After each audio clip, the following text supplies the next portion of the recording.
A billionaire can buy an entire airline. But that night, at Gate 14 of JFK Airport, the one thing he could not buy was the way she looked straight into his eyes and said, "No, thank you."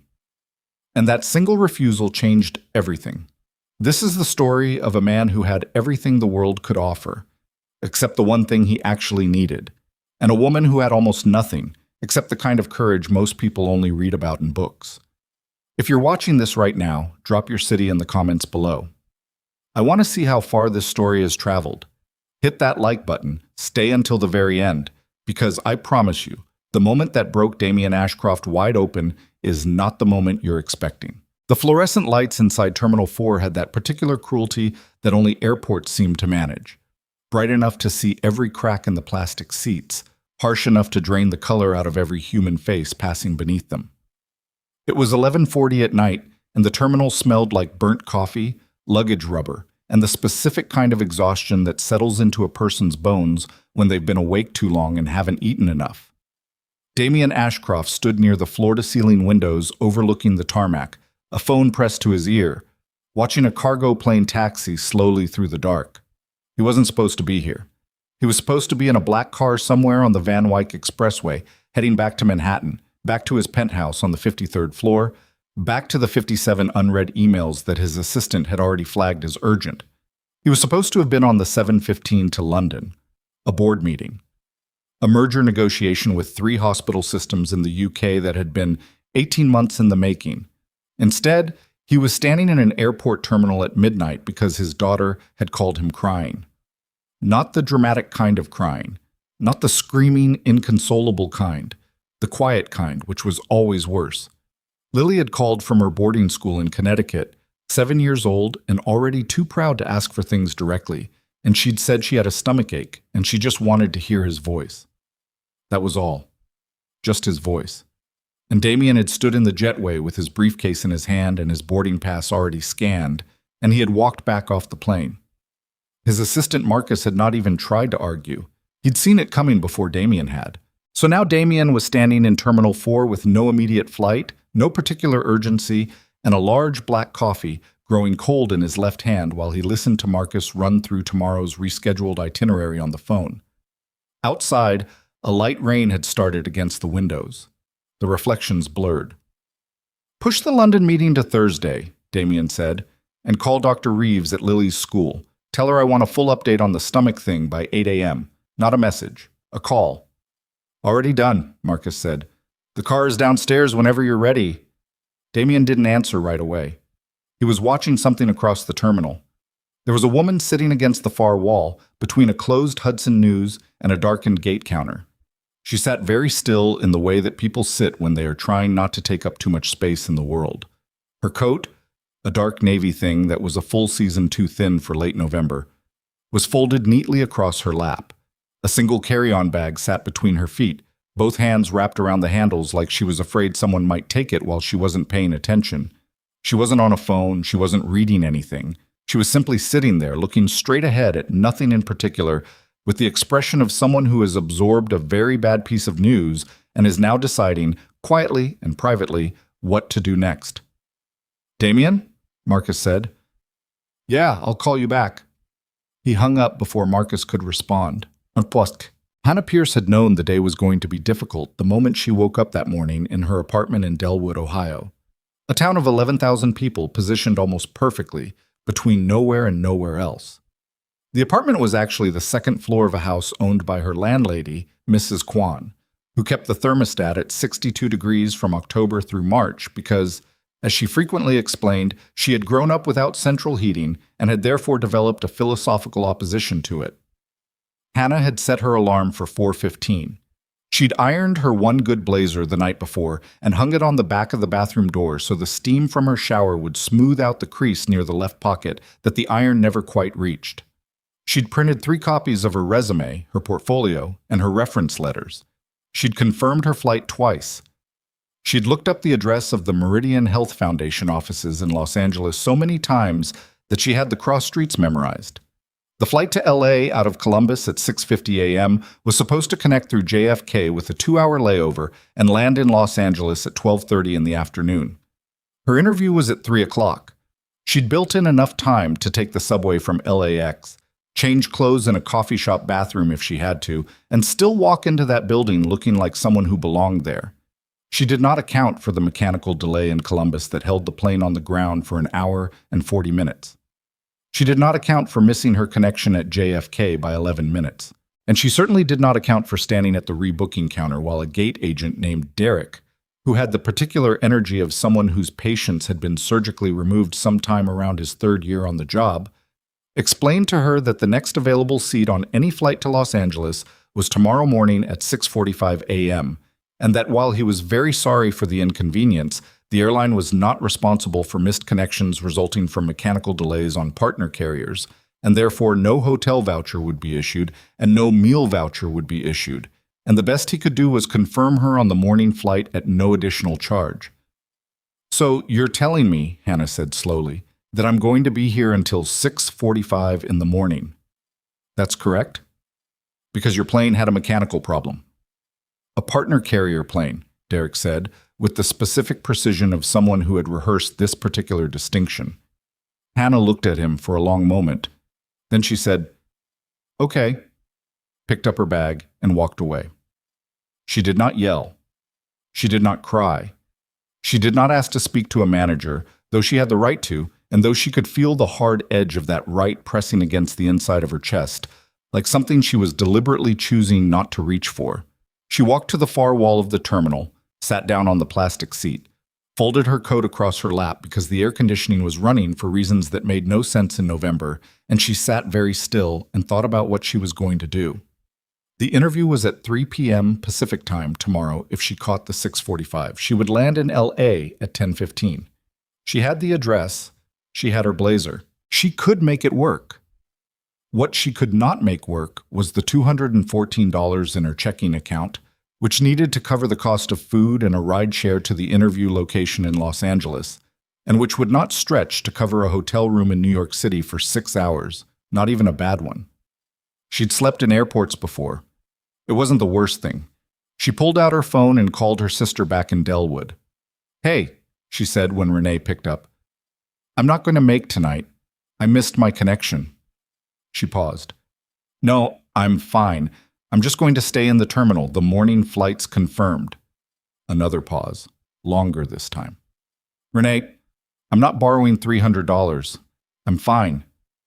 She listened for another moment, then said quietly, "I'll call you when I land," and hung up. She sat there for a while without moving. Around her, the terminal was emptying out. The last gate to her left had cleared 30 minutes ago, and the agents had turned off the monitors and gone somewhere else. The cleaning crew had come through with their carts and gone. A man in a gray uniform was now slowly pushing a mop in wide arcs at the far end of the corridor, his movements rhythmic and indifferent. She reached into her bag and pulled out a granola bar, the last one from the 3-pack she'd bought at the Columbus airport, which felt like it had been in a different lifetime. And she ate it slowly, staring at the rain sliding down the big windows. She had one interview, one. The Meridian Health Foundation's fellowship program was one of the most competitive healthcare administration programs in the country, and she had spent 11 months getting to this point. 11 months of night classes after double shifts at the Riverside Urgent Care Clinic. 11 months of writing and rewriting her application essay at the kitchen table after midnight while Mrs. Kwan's cat yowled at something in the backyard. 11 months of people asking her, gently or not so gently, whether this was really realistic, given everything. Given everything. She knew what that meant. It meant her age, which was 30, and which some people seemed to feel was somehow already too late to want something different from what she had. It meant her education, which had come in fragments. Community college, then a 2-year certification, then night classes. None of it adding up to the kind of clean linear resume that the Meridian program usually looked for. It meant the 5 years she'd spent working 2 jobs while her mother was sick, because someone had to, and the debt that still sat in her bank account like a permanent guest she'd stopped arguing with. None of that was going to stop her from being in that building at 3 p.m. tomorrow. She was certain of that in the same way she was certain about very few things. Not with bravado, but with a kind of flat, immovable conviction that had nothing to do with optimism. She tucked the granola bar wrapper into the small front pocket of her bag and leaned her head back against the wall. Damien watched her for about 45 seconds before he caught himself doing it and looked away. It wasn't the way he watched a business presentation or a market report, that focused, extractive attention he'd developed over 15 years of running companies. It was something quieter than that, and it surprised him, which was itself surprising, because very few things surprise Damien Ashcroft anymore. He walked to the coffee kiosk near the center of the terminal, the only one still open, staffed by a teenager named Josh, who was doing calculus homework on a yellow legal pad between customers, and bought 2 coffees. He wasn't sure why he bought 2. He stood there for a moment holding them both, which was the kind of thing Marcus would have found deeply amusing. He walked toward the far wall. She noticed him coming before he was halfway there. He could tell because her posture shifted almost imperceptibly. Shoulders pulled back a fraction, chin leveled, the specific adjustment of someone who has learned to remain composed when they'd rather not be observed. He stopped about 6 feet away from her seat, which felt like the respectful distance, and he held out one of the coffees. "You look like you've been waiting a while," he said. It wasn't charming. It wasn't particularly clever. It was just the true thing. She looked at the coffee, then she looked at him. "I'm fine," she said. "But thank you." "It's just coffee," he said. "I bought 2 by accident." She looked at the coffee again. Then she said, "Nobody buys 2 coffees by accident." He almost smiled. "No," he admitted. "They don't." There was a beat of silence. She didn't take the coffee. She also didn't look away, which he found he respected. "Damien Ashcroft," he said. "I know who you are," she said. Not unkindly, just flatly, the way you state a fact. "Then you know I'm probably not going to rob you." "Most people who end up robbing you," she said. "You didn't think we're going to." He stood there for another second. Then he said, "Can I sit down? I'll keep the coffee." She looked at the row of empty seats stretching in both directions as far as either of them could see, and then she looked back at him with an expression that said very plainly, "There are 40 seats available to you right now." "Sure," she said anyway. He sat down 2 seats over, which again felt like the appropriate distance. He put both coffees on the seat between them in case she changed her mind. "Missed connection?" he asked. "Mechanical delay out of Columbus?" She paused. "Missed it by 11 minutes. "Where are you headed?" "Los Angeles." She said it without elaborating, and he didn't push. "When's the next one?" 6:45 a.m. He nodded slowly. He did the math without meaning to. It was an occupational habit, running numbers before he was fully conscious of doing it. 6:45 a.m. was roughly 7 hours away. "There's a hotel inside the terminal," he said, "connected to the sea gates, reasonably quiet." "I'm aware," she said. He looked at her. She didn't add anything. "Miss Pierce," she said. "Hannah Pierce." "Miss Pierce." He picked up one of the coffees and turned it in his hands. "I'm going to say something directly, and I'd appreciate it if you heard the whole thing before responding." She said nothing, which he interpreted as permission. "I have a company credit card and a habit of spending money on things that seem useful," he said. "The hotel connected to Terminal C is $400 a night, which I recognize is an absurd amount of money for a room you'd sleep in for 5 hours. It's also a room you'd sleep in for 5 hours instead of sitting in that chair all night." He paused.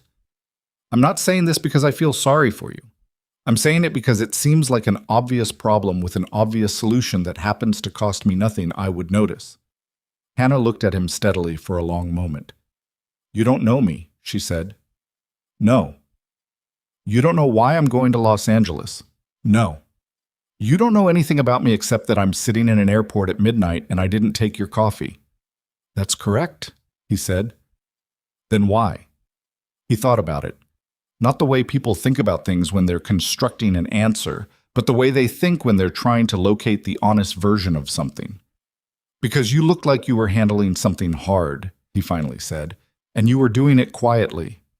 And I have a daughter who I'm trying to teach that things worth doing are often worth doing quietly." He paused. It felt like the kind of thing I'd want someone to do for her, if she ever needed it. Hannah Pierce looked at him for a long time.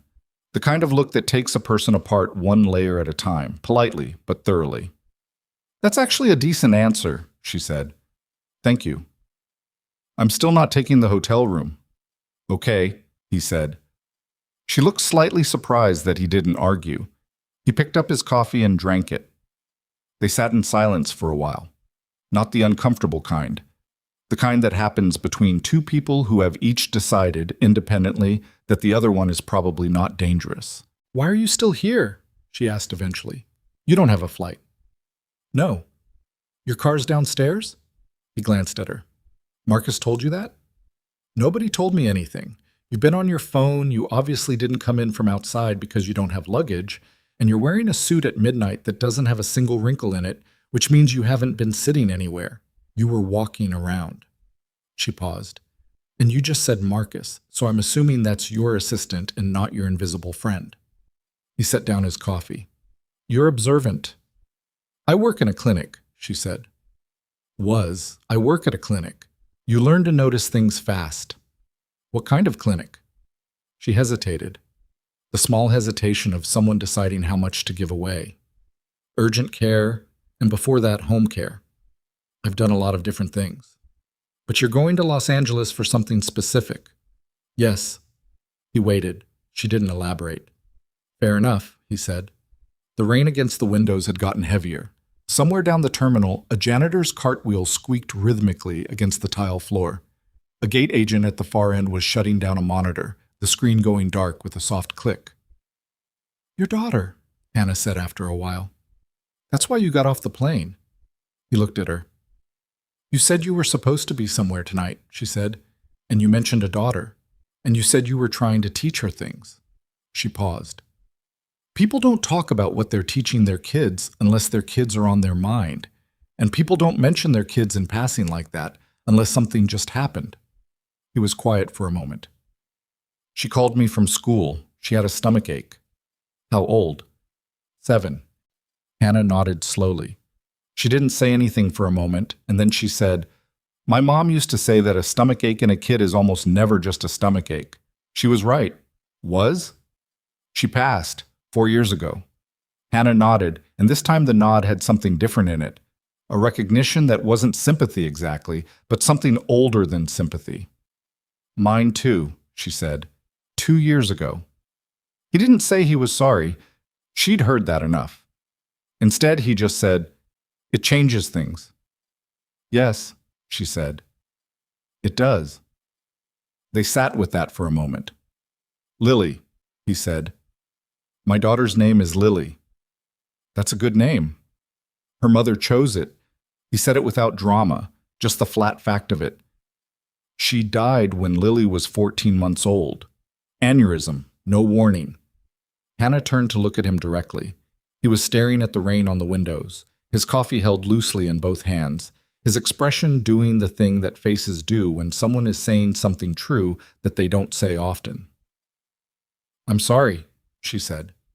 She meant it in the way you can tell someone means it, not as a social reflex, but as a real thing, delivered with weight. It was a long time ago, he said. Then he paused. It was also not that long ago, depending on the day. Yeah, Hannah said quietly. I know that. Around 1 in the morning, the terminal got quiet enough that you could hear the heating system running in the walls. Hannah had shifted slightly in her seat, her coat now wrapped around her shoulders rather than folded in her lap, and she was drinking the coffee that Damien had left on the seat between them, which she'd picked up about 20 minutes after their initial conversation had settled into something less guarded. She hadn't acknowledged picking it up. Neither had he. They'd talked about small things, mostly. The particular misery of airline food. Whether the Columbus airport was better or worse than the Cleveland airport, a debate in which Hannah held firm opinions and Damien had no useful opinions whatsoever because, as he admitted without any particular self-consciousness, he had used his own terminal for years. She'd given him a look at that. You have your own terminal, she said. It's a hangar, technically. Right, she said. Technically. She said it without venom, which he appreciated. He'd had a version of this conversation before, with business partners, with dates, once with a therapist he'd seen briefly in his early 30s, and it usually went one of two ways. Either people became more deferential when confronted with the reality of his wealth, or they became combative about it. Hannah Pierce did neither. She simply filed it and moved on, like a piece of information that was mildly interesting but didn't change anything about how she was going to conduct herself. He found it genuinely disorienting, in a way he hadn't expected. Around 1:30, an older woman, late 70s, traveling alone, with the slightly confused look of someone who had been awake longer than her body approved of, settled into a seat about 15 feet down from them, pulling a small cooler bag onto her lap and fumbling with its zipper. Hannah glanced over. Damien noticed her glance. "She was at my gate in Columbus," Hannah said quietly. "Mrs. Kowalski. She mentioned she was going to visit her daughter in California. She has diabetes. She told me about it while we were waiting for the tarmac delay. She was worried about the timing of her medications." Damien looked at the older woman. "She seems okay." "She seemed okay 20 minutes ago, too." Hannah paused. "She's been sitting there for about 8 minutes, and she hasn't been able to get that zipper open. Her hands were fine at the Columbus gate." He looked at her. She was already getting up. She walked over to Mrs. Kowalski with the specific kind of unhurried purpose that doesn't alarm people, not rushing, not calling attention to herself, just moving in a straight line towards something that needed doing. "Mrs. Kowalski," she said, sitting down next to her. "It's Hannah. We were in Columbus together." The older woman looked up, and Damien could see from across the terminal that her face was different from the way it had been at the gate. Slightly slack on one side, eyes not quite focusing. "Oh," Mrs. Kowalski said. Her voice came out thicker than it should have. "Yes, I'm having a little trouble with—" "That's okay," Hannah said. "Can I look in your bag? You told me your kit was in there."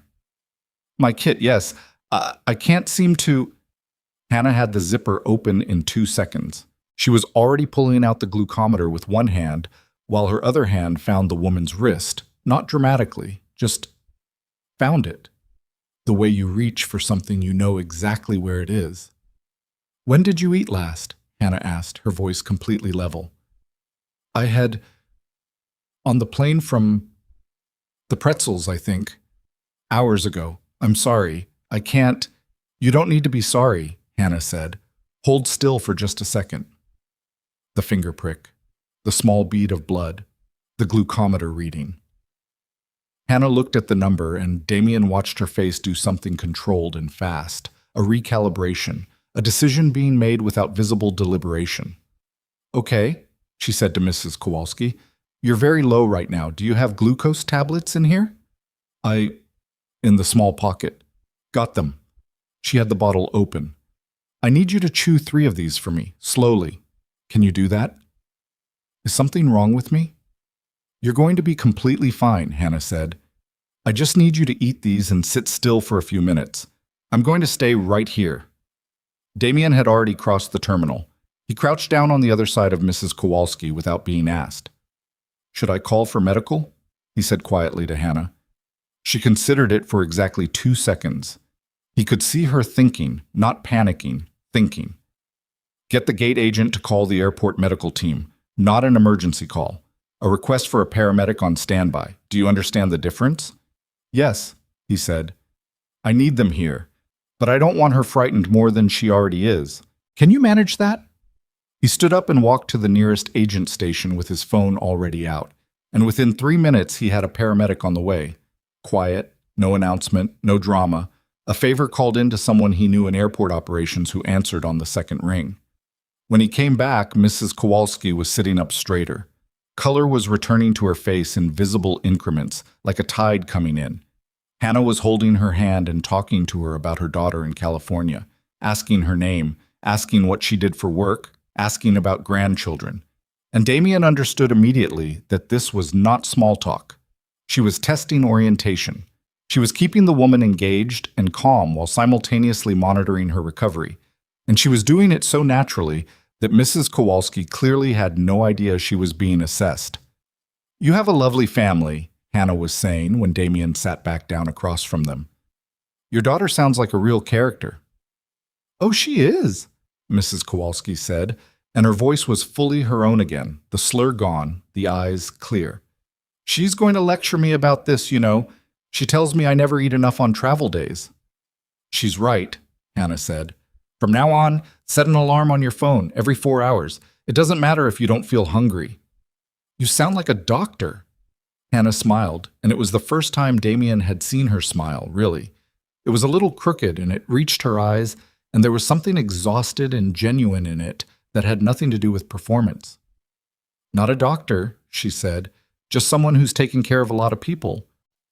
The paramedics arrived 7 minutes later, quiet and professional, and Hannah gave them a clean verbal handoff, blood glucose reading, time elapsed, glucose administered, current status, with the kind of precision and calm that made one of the paramedics look at her a moment longer than necessary. You with the medical team? He asked. No, she said. I was just nearby. She walked back to her seat. She sat down, picked up her coffee, and drank the last of it, which was by now completely cold. Her hands were perfectly steady. Damien sat down next to her. Not 2 seats away this time. 1 seat. She noticed. She didn't comment on it. That was remarkable, he said. She would have been fine if someone had found her in time, Hannah said. She was caught early. Because you were paying attention. Because she told me about her diabetes in Columbus. Hannah set the empty coffee cup down. I just remembered. You remembered, and then you watched for it for 2 hours. She was quiet. Hannah, he said. She looked at him. That wasn't luck, he said. That was skill and that was care. 2 things that are harder to find than most people realize. She held his gaze for a moment, then she looked away, out at the rain on the windows, and he thought he saw something move across her face. Not pride exactly, but something adjacent to it. The reluctant acknowledgement of something true.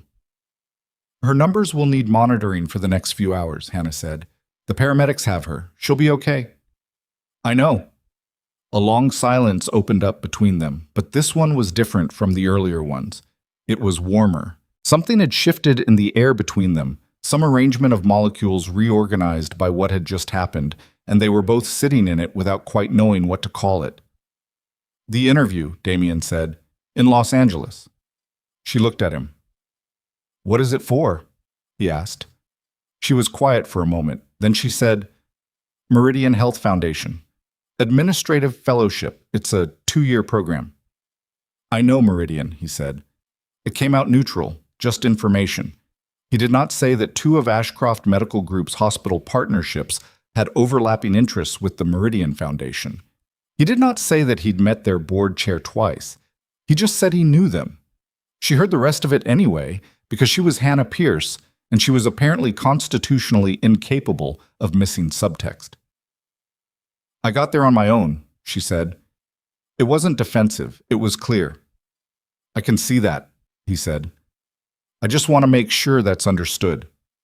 Completely understood, he said. She nodded. Then she leaned her head back against the wall and closed her eyes, and he understood that she was not shutting him out. She was just finally, for the first time since he'd watched her absorb that piece of bad news at the rebooking counter, allowing herself to rest.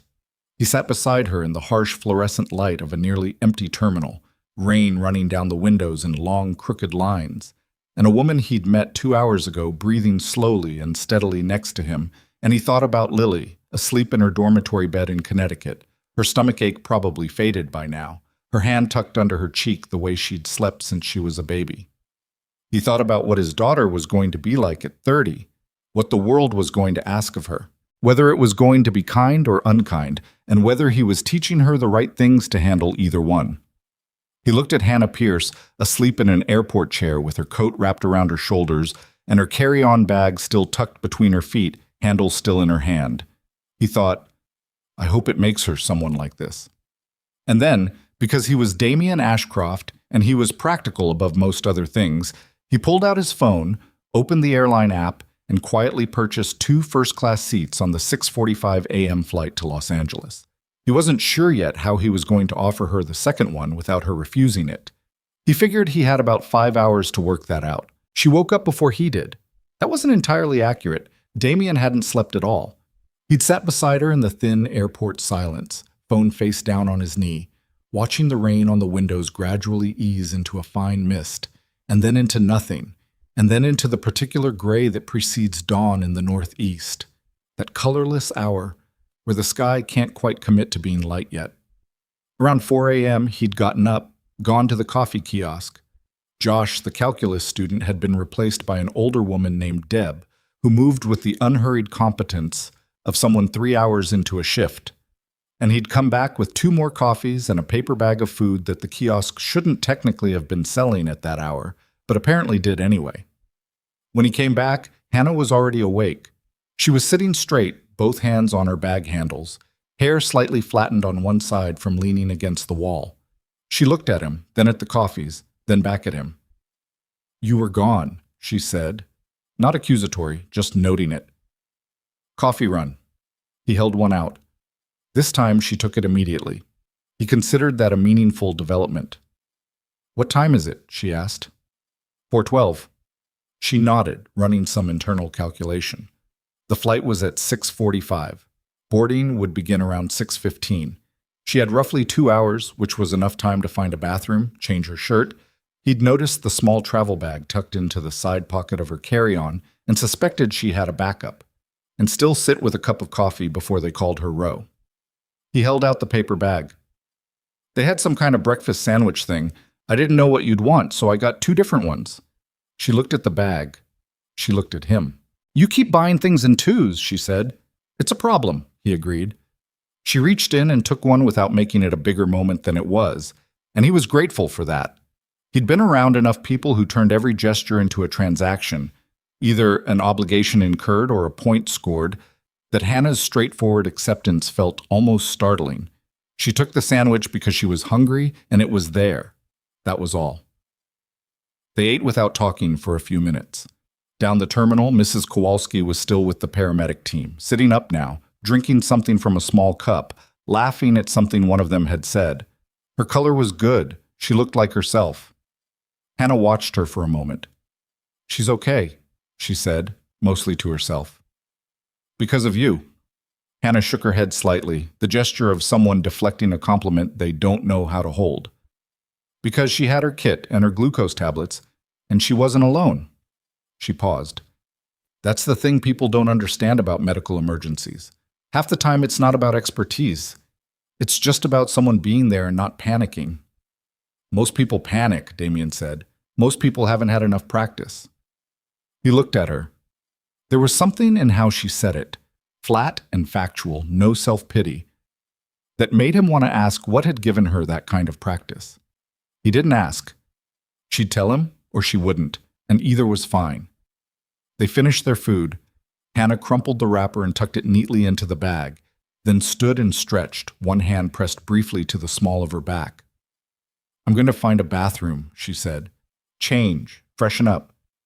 "Of course." She picked up her carry-on. Then she stopped and looked at him, and there was something different in her expression.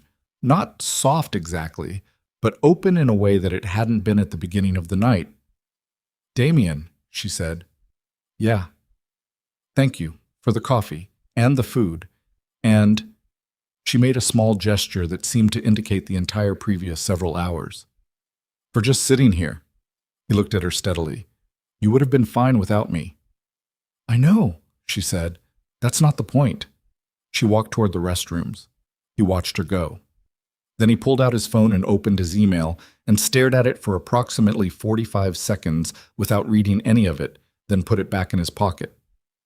Marcus called at 4:30. "You're still at the airport," Marcus said. It wasn't a question. "I am." A pause. "The London partners have confirmed Thursday. Dr. Reeves says Lily had a normal temperature and is asleep. Said it was probably nerves about the math test." "What math test?" "The one she didn't tell you about, apparently." Damien pressed his thumb against his eye socket. "Okay. Are you all right?" "I'm fine, Marcus." "You're sitting in an airport at 4:30 in the morning when your car has been idling downstairs for 5 hours. Tell Terrence to go home. I'll get a car later." Another pause. Longer this time. Marcus had been with him for 9 years, which meant he had developed a precise map of every silence Damien produced and what each one meant. "Do you need anything?" Marcus asked carefully. "No," Damien said. "I'll check in at 7. He hung up. Hannah came back a few minutes later wearing a clean white blouse tucked into the same dark pants, her hair pulled back neatly.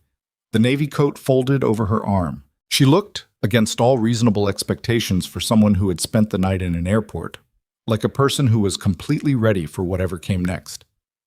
"Better," she said, mostly to herself. "You look—" He stopped. She glanced at him. "Ready," he finished. "Good," she said. "That's the goal." She sat back down. He turned to her. "I have to tell you something," he said. She went still in that way she had, that watchful quiet. "Okay. Last night, when you were asleep, I purchased 2 seats on the 645. She looked at him for a long moment. "2. One for me, and one that I'd like to offer you. You already have a ticket." "I have a ticket on my company account. I bought a separate first-class seat for you."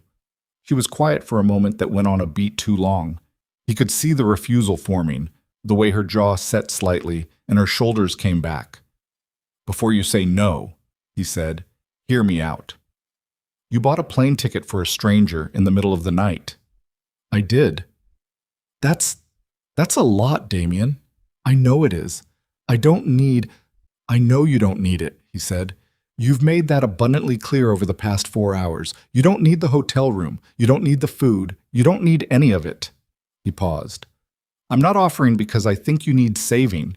I'm offering because you have an interview in 8 hours that matters to you, and you spent the night in an airport chair, and you still have a 6-hour flight to sit through, and first class has a seat that reclines fully flat, which is different from a seat in economy that reclines 3 inches into the person behind you." She looked at the floor, then back at him. "What do you want in return?" she asked. Not hostile, genuinely asking. "Nothing," he said. "People always want something." "I know," he said. "I usually do too. Last night was—" He stopped, searching for the word, and settled for the honest one. "Different." A long silence. The terminal was beginning to wake up around them. Other travelers appearing in 2s and 3s, gate agents arriving and switching on monitors, the overhead lights brightening slightly as the day shift systems came online. "I'll pay you back," she said finally. "You don't have to." "I will," she said. "Maybe not now, but I will." "Okay," he said, because arguing would have been wrong, and because he understood from the way she said it that this wasn't a social nicety. She meant it in the way she meant most things, completely. She picked up her bag. "All right," she said. "Let's go." The first-class cabin of the 645 was half empty, which was often the case on early morning cross-country flights, where the passengers who could afford first class frequently had their own options. Damien's seat was 2A, Hannah's was 2B, across the aisle. She settled in with the practiced efficiency of someone who had learned to make themselves comfortable in uncertain spaces. Coat stowed, bag positioned, the small amenity kit examined briefly and then set aside. She did not appear impressed by the wider seat or the menu card or the small arrangement of toiletries. She appeared mildly relieved by the legroom, which struck him as the most honest possible response to first class. He ordered water. She ordered orange juice, drank half of it, then leaned her head back and closed her eyes, and he thought she'd fallen back asleep within minutes. He opened his laptop and looked at the London briefing documents for 45 seconds, then closed it again. Outside the window, the sun was coming up over the eastern end of the airport, orange and pale, and not particularly dramatic, just a regular sunrise doing its job. He thought about Lily. He thought about her math test, which she hadn't told him about, which was new. She usually told him things. He wondered if the stomachache had been about the test, or about something else, or about several things at once the way it usually was with kids her age. The feelings arriving in clusters too tangled to separate. He thought about calling her when they landed, before the time difference became an issue. He didn't know at what point he fell asleep, but he did. Leaning against the window in 2A, 30,000 feet over America, somewhere over the dark flatness of the Midwest that was beginning to lighten at the edges. He was woken up by a sound he couldn't immediately identify. Not loud, not sharp. More of a murmur, rising.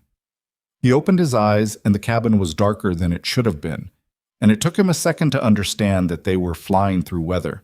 The sky outside the window was a thick gray-white, the plane moving through it with occasional small bumps that rattled the overhead bins. The seatbelt sign was on. And 3 rows back, someone was in trouble. The murmur he'd heard was the flight attendant, a young woman named Petra, according to her name tag, who was crouched in the aisle next to a seat, speaking quietly and urgently into the intercom handset while keeping one hand on the arm of the passenger. The passenger was a woman, heavy-set, late 60s, gray hair cut short.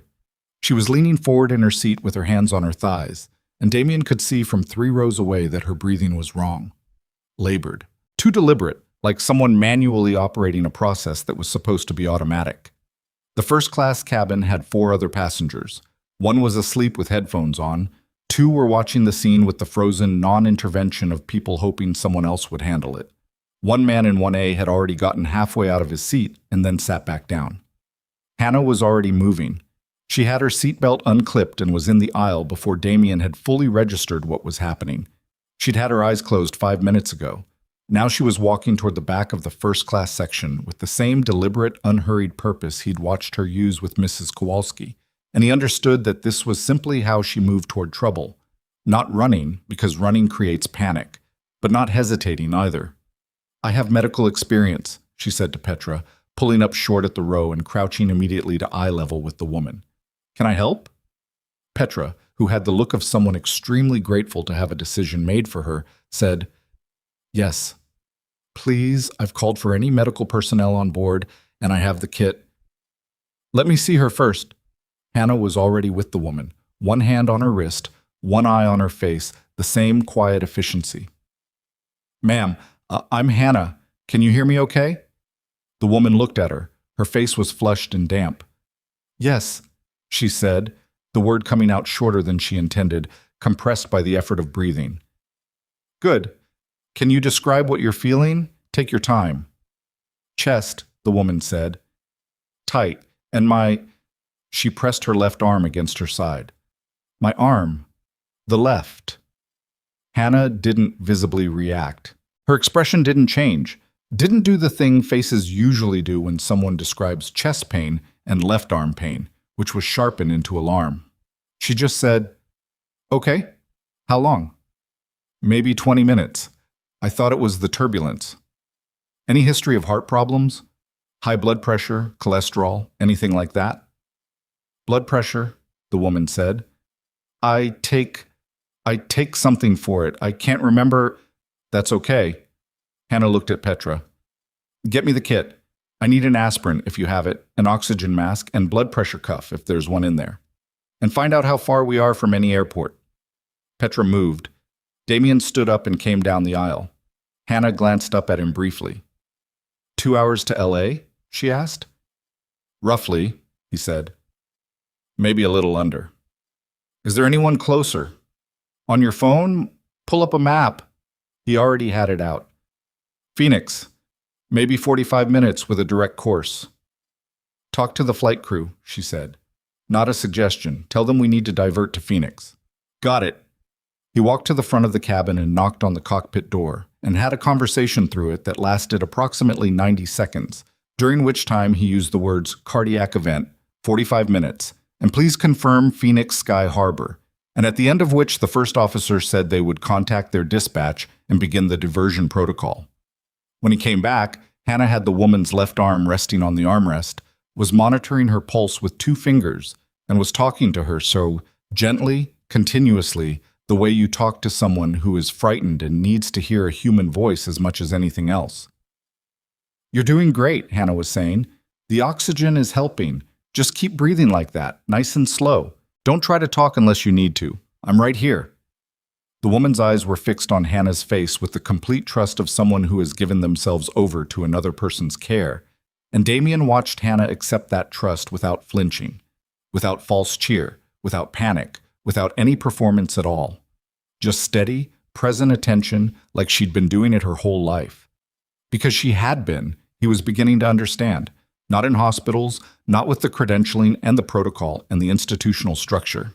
In kitchens and living rooms and clinic waiting rooms and airport terminals, doing it for years in the spaces between everything else she was trying to build for herself. Phoenix is confirmed, Petra said, reappearing at Hannah's shoulder. 38 minutes. Hannah nodded. Good. Tell your pilot smooth as possible, please. We want to avoid anything jarring. She looked at the woman.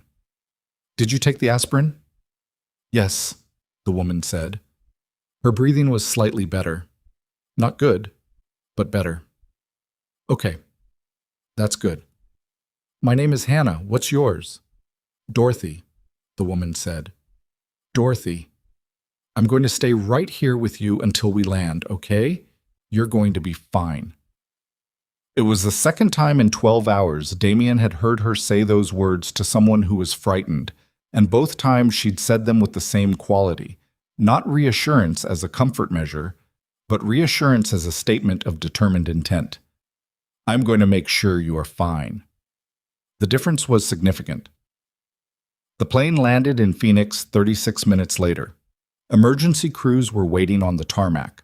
Hannah gave the paramedics a full rundown: vitals timeline, aspirin administered, oxygen duration, estimated onset of symptoms, with the precision of someone who'd done it before, and the paramedics received it with the focused attention you give information that matters. Dorothy was taken off the plane on a stretcher. At the door of the aircraft, she reached out and caught Hannah's hand. Thank you, she said. Hannah squeezed her hand once. Call your family when you land, she said. Don't get on another plane today. Dorothy made a sound that might have been a laugh. I'm a little ahead of you on that one.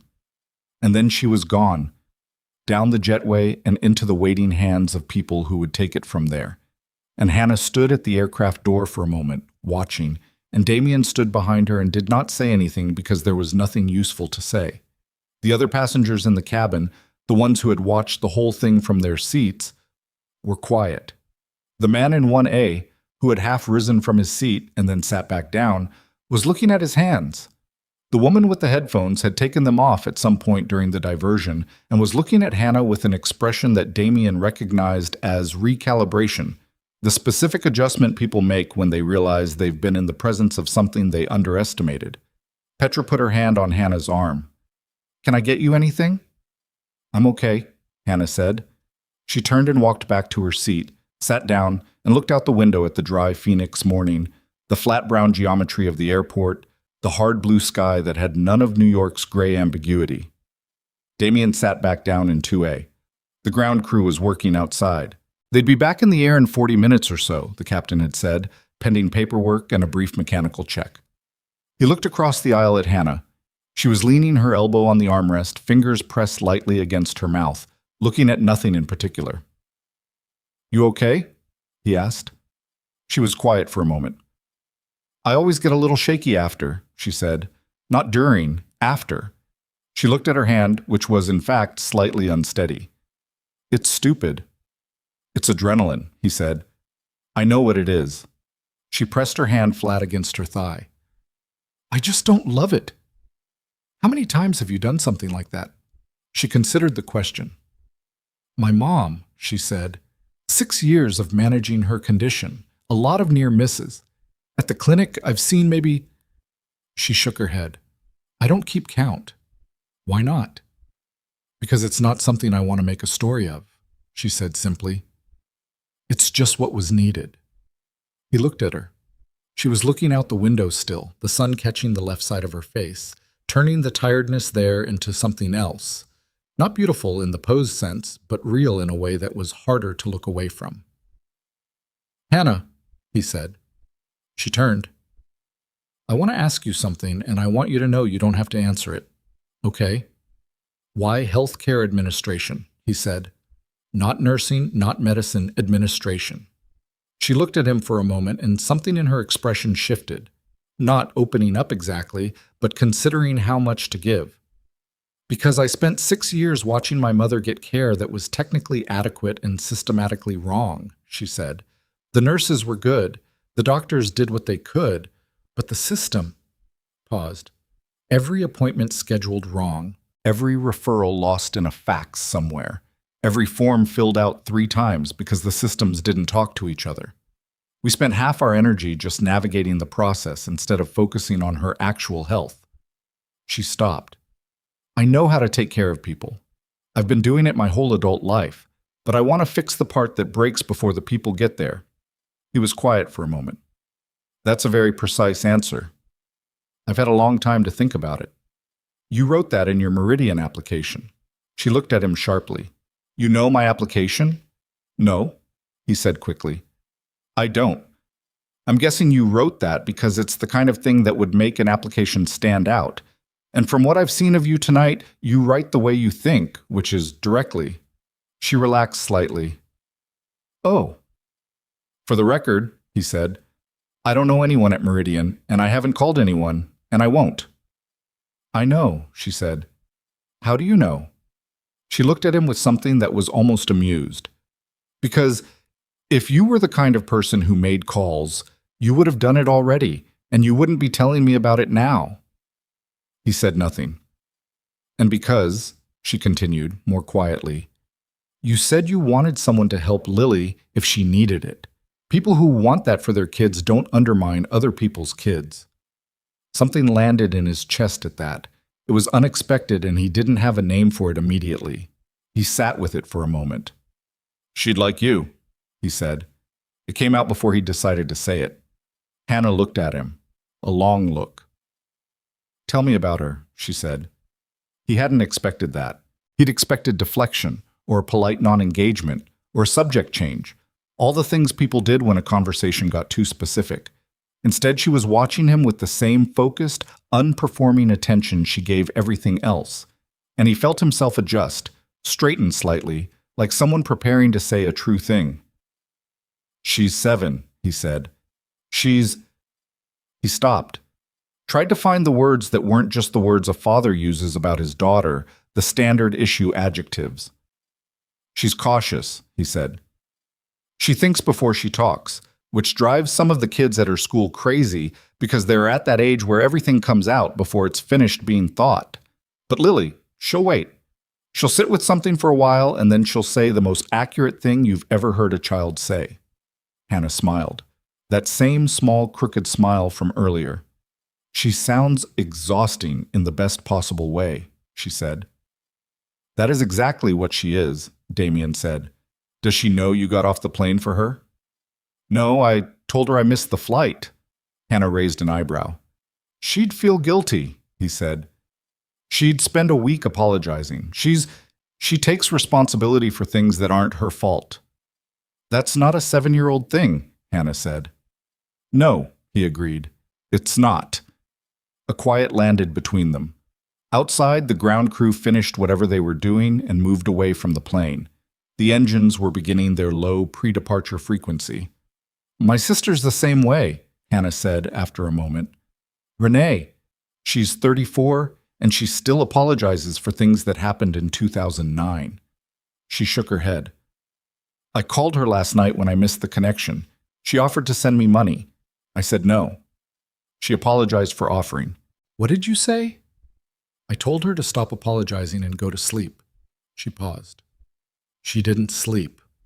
She texted me 4 times between midnight and 3 a.m. to make sure I was still alive." "You didn't text back?" "I was talking to you." He felt something he hadn't felt in a while, something uncomplicated. He didn't examine it too closely. "Does she know about the interview?" he asked. "She's the only one who does. My friends back home think I'm being—" She chose the word carefully. "Optimistic." "And your sister?" "She thinks I'm going to get it." Hannah said it without sentiment, just the plain fact of it.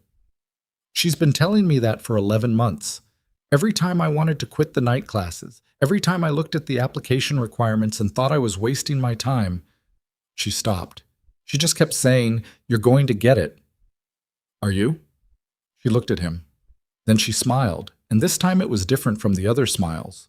Wider, real, slightly defiant. "Yeah," she said. "I am." The plane began to move. The runway at Phoenix gleamed in the early morning light, flat and infinite. Hannah turned and looked out the window, and Damien leaned his head back and looked at the ceiling of the cabin, and neither of them spoke again for a while. But the silence between them had changed completely over the course of one overnight flight, and they both knew it, though neither said so. It had started as the wary silence of 2 strangers sharing space in the dark.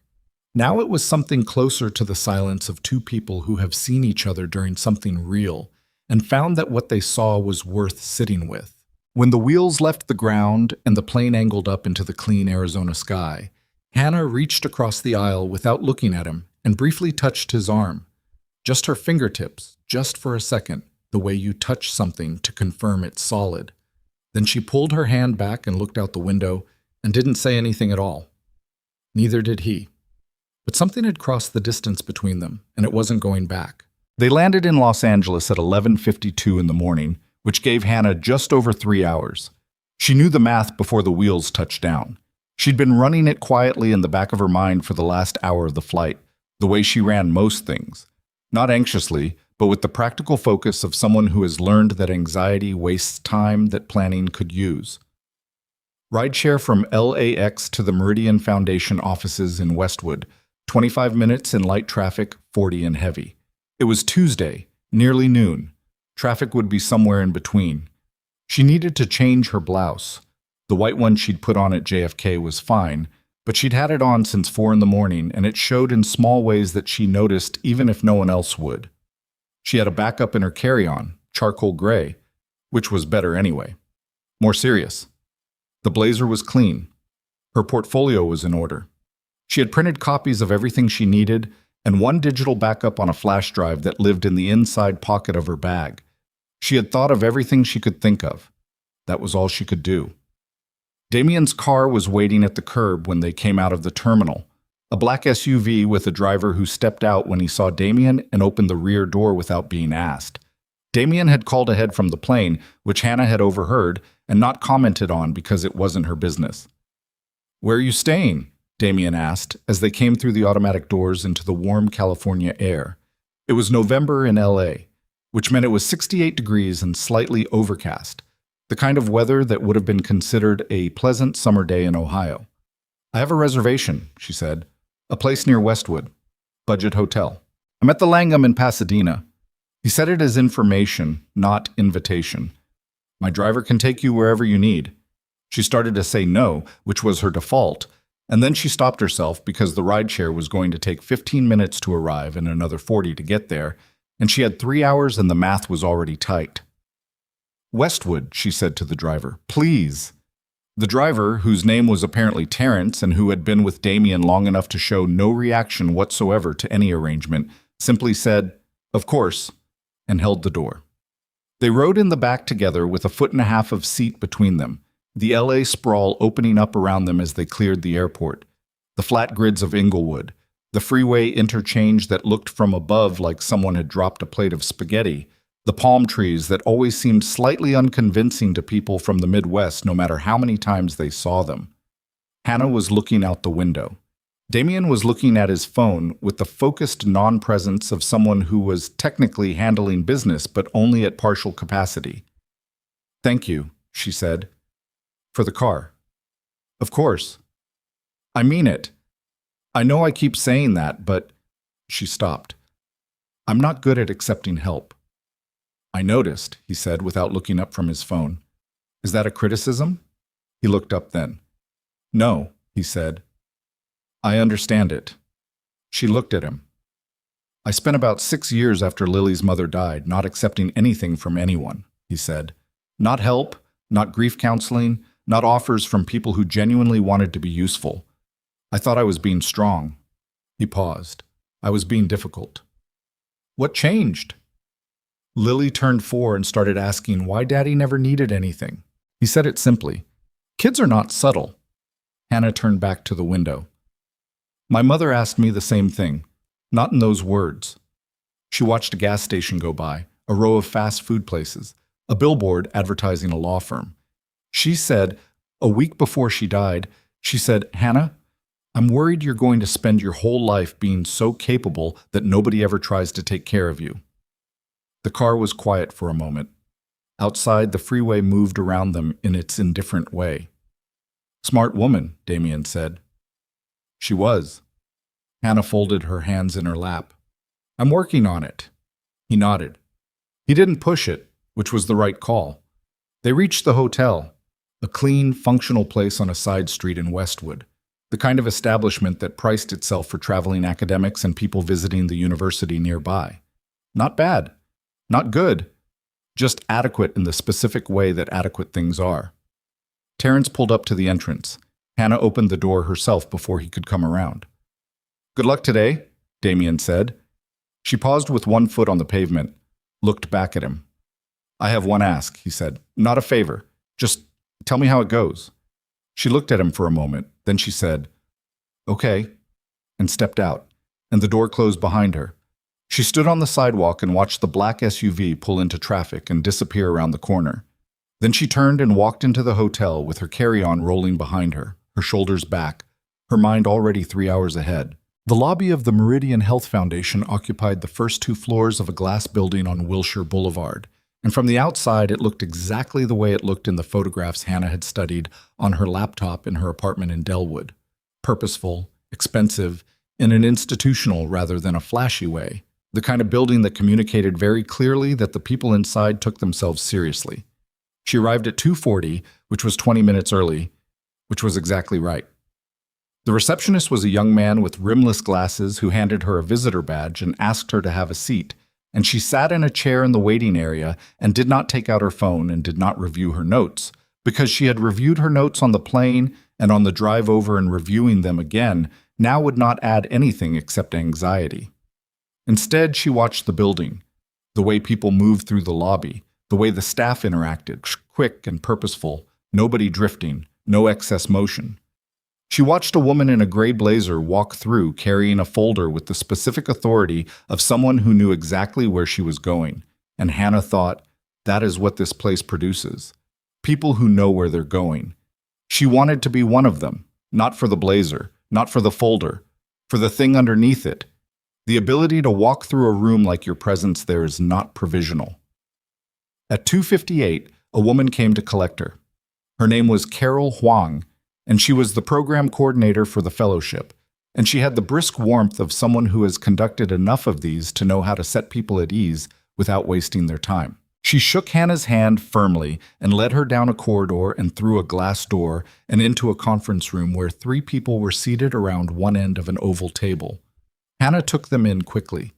The woman on the left had the look of an academic, sharp, slightly abstracted, pen already in hand. The man in the middle was older, silver-haired, the kind of physical stillness that comes from 30 years of being the most senior person in whatever room he was in. The woman on the right was younger, late 30s maybe, natural hair, a yellow blazer that was both a statement and a test of confidence, watching Hannah with frank assessment. "Ms. Pierce," said the man in the middle.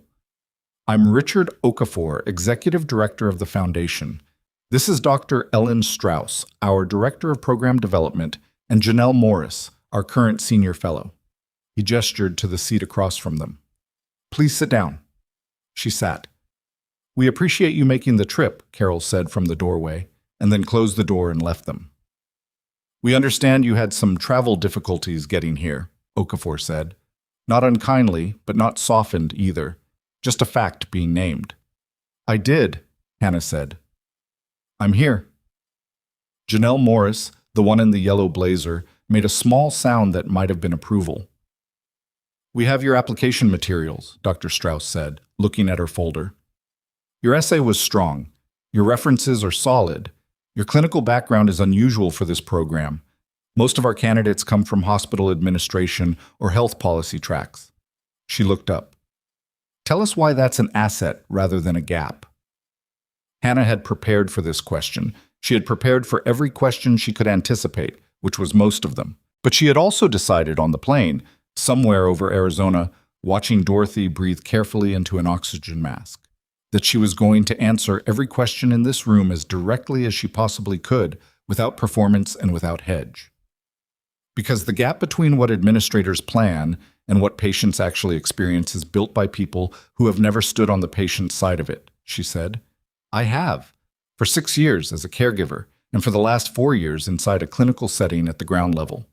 I know where the systems fail because I've watched them fail in real time, on real people." She paused. "I don't have a master's degree in health policy. I have something harder to teach. I know what it costs when the system gets it wrong." The room was quiet for a moment. "That's an answer," Janelle said. Okafor folded his hands. "Ms. Pierce, your application was competitive, but not the highest scoring in this cohort. We have candidates with graduate degrees from Hopkins and Columbia. Why should we choose you over them?" It was the bluntest version of the question, and she respected him for it. "You shouldn't," she said, "if what you're looking for is someone who's already been given access to the rooms where these decisions get made." She held his gaze. "But if you're looking for someone who has had to solve healthcare problems with the resources that most patients actually have, not the resources that look good in a policy paper, then my background is not a gap. It's the point." Dr. Strauss was writing something. "Let's talk about your clinic work," she said. "Riverside Urgent Care. You worked there for 4 years as a patient care coordinator." "Yes." "You were also doing double shifts at another facility during this time?" "Yes, Delwood Community Health Center, part-time administrative support. I left that position 8 months ago when the night classes became too much to manage on top of both jobs." "You were supporting yourself, caring for your mother, working 2 jobs and taking night classes simultaneously." Dr. Strauss said it without inflection, as if reading a list of specifications. "Yes." "For how long?" "About 4 years fully. The last 2 years of my mother's illness and the 2 years after." Janelle was looking at her, not with pity, with the specific attention of someone recognizing something familiar. "And you're telling us," Okafor said slowly, "that this experience qualifies you to manage systems that serve thousands of patients across multiple facilities." "I'm telling you," Hannah said, "that it's the reason I understand what those patients need before they walk through the door." She paused. "The candidates from Hopkins can learn the policy. I can learn the policy too. I've been learning it in night classes for 3 years. But nobody can teach someone what it feels like to sit on hold for 40 minutes trying to reschedule a specialist appointment for a person who is in pain in the next room." She paused again. "I know what that feels like, and I will never design a system that makes it that hard." The room was quiet. Outside the glass wall, the city moved around them in its indifferent rhythm. "That's a strong statement," Dr. Strauss said. "It's a true one," Hannah said. Richard Okafor looked at her for a moment that went on long enough to register. Then he uncapped his pen and wrote something on the pad in front of him. The interview continued for another 40 minutes. They went through her night class curriculum, her understanding of Meridian's current program structure, her thoughts on population health management, her ability to handle conflict between clinical staff and administrative priorities. She answered everything directly. There were 2 questions she didn't have a perfect answer to. She said so, and then gave the best answer she had and named specifically what she would need to learn to do better. When it was over, Okafor shook her hand across the table and told her she'd hear from them within the week. Janelle Morris caught up with her in the corridor outside. "Hey," she said, falling into step. "Janelle, I know we just met in there, but off the record, that answer about the system's failure, the on-hold thing." She paused. "I've been in this program for 18 months, and I've heard 100 candidates talk about healthcare reform. You're the first one who made it sound like something that happened to a real person." Hannah looked at her. "It did." "I know."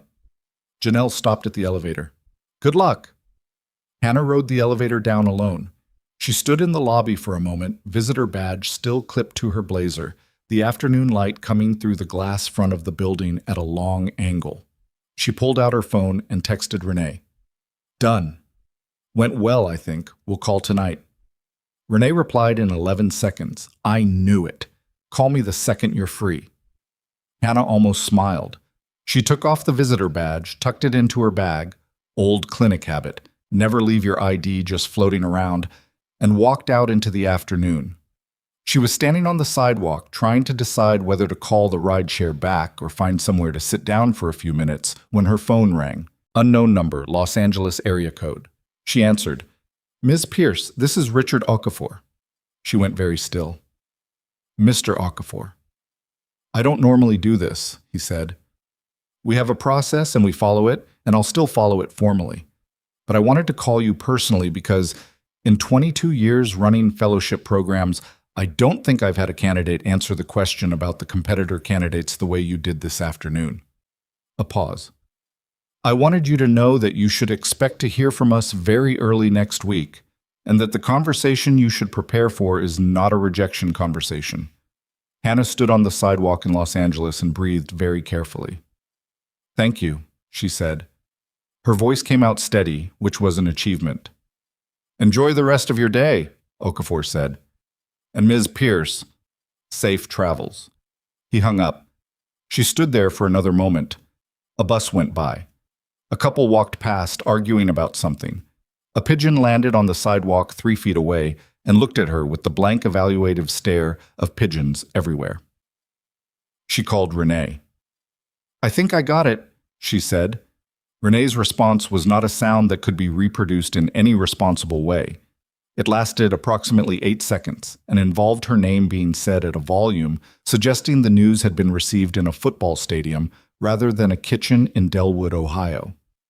Tell me everything, Renee said. Start at the beginning. No. Start from when you landed. No. Start from last night. I'll tell you tonight, Hannah said. I promise. Are you okay? You sound weird. I'm fine, Hannah said. I'm just standing on a sidewalk in Los Angeles feeling a little bit like the ground isn't fully solid. That's allowed, Renee said. That is absolutely allowed. They hung up. Hannah put her phone in her pocket and looked up at the building behind her. The Meridian Foundation, glass and concrete and purpose. And then she looked out at Wilshire Boulevard, the palm trees and the buses, and the late afternoon light that was doing something gold and specific to everything it touched. She thought about texting Damien. She'd said she would tell him how it went, but she stood there for a moment and couldn't quite find the right version of the words, so she put her phone back in her pocket and decided she'd figure that out later. She pulled out her phone to order a rideshare back to the hotel. She had a red-eye to catch. She had to pack. She had to eat something real, because the last real food she'd had was that sandwich in the airport before dawn, and she could feel the deficit of it in a low, persistent way. The rideshare would be 11 minutes. She sat down on a low concrete wall outside the building and looked at the street. The sky above was beginning to shift toward evening, the overcast thinning at the edges, the sun finding gaps to come through. She thought about Renee. She thought about her mother, which she did several times a day, which had become a kind of habit she no longer questioned, the small reflex of turning toward someone who wasn't there, saying the things you'd say if you could. She thought about Dorothy on the plane. She thought about Mrs. Kowalski in the terminal. She thought about the paramedic at Phoenix who had looked at her and asked, and the way she'd said, "No, I was just nearby." She'd been just nearby a lot of times. That was the thing she hadn't said in the interview room, not because she was holding back, but because it wasn't the right language for that room. But it was the true thing. She had never been in a crisis because she was trained for it or because she was looking for it. She'd been in them because she happened to be there, and because looking away was never something she'd been able to make herself do. She didn't know if that was strength. She didn't know if it was something she'd cultivated or something she'd just never managed to lose. Either way, it was hers, and it had taken her to this sidewalk on this afternoon in Los Angeles, and that was worth something. The rideshare arrived in 9 minutes, not 11. She was back at the hotel by 5:15. She showered, packed her bag, sat on the edge of the bed for 20 minutes, eating a turkey sandwich from a place down the street that the front desk recommended, and which was better than expected. She watched the news for a while without really watching it. She called Renee back and told her everything she could tell her in 30 minutes, which was most of it, and Renee listened and cried twice and said, "I knew it, I always knew it," with the frequency of a person who has earned the right to those words through years of actually believing them. At 7:30, she picked up her phone and texted Damien. It was a short text. She thought about making it shorter and then thought about making it longer and then sent what she had. Interview went well, better than expected. Thank you for the coffee and the seat and the company. She put the phone down and went to do the final check of her bag. When she came back, there was a reply. It read, "Glad to hear it. You were always going to be fine." She looked at it for a moment. Then she wrote back, "You sound like my sister." His reply came quickly. "Is that a compliment?" She smiled. She wrote, "Yes," and put her phone in her pocket.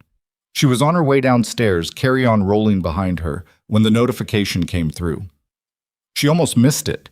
It was a Google alert, set up months ago on Damien Ashcroft's name as part of the general professional research she did on anyone she was going to encounter in the healthcare sector, because knowing the landscape was part of the job she was training herself to do. The alert was a photograph, taken at JFK, timestamp from the previous night. The two of them, her and Damien, sitting in the terminal, the coffee cups visible on the seat between them, the overhead lights harsh and institutional. The angle was from a distance, someone with a long lens or a phone zoom, the image slightly grainy but entirely legible. The headline on the gossip site that had published it read, "Damien Ashcroft's mystery companion, Billionaire's late-night airport rendezvous raises questions." She stopped walking. She read the article, which took approximately 90 seconds because it was not long and not particularly sophisticated. A speculative piece, notable mostly for what it didn't know. The writer didn't have her name. They didn't know where she was going or why. They'd contacted a rep for Ashcroft Medical Group for comment and received no response. The speculation was exactly what you'd expect.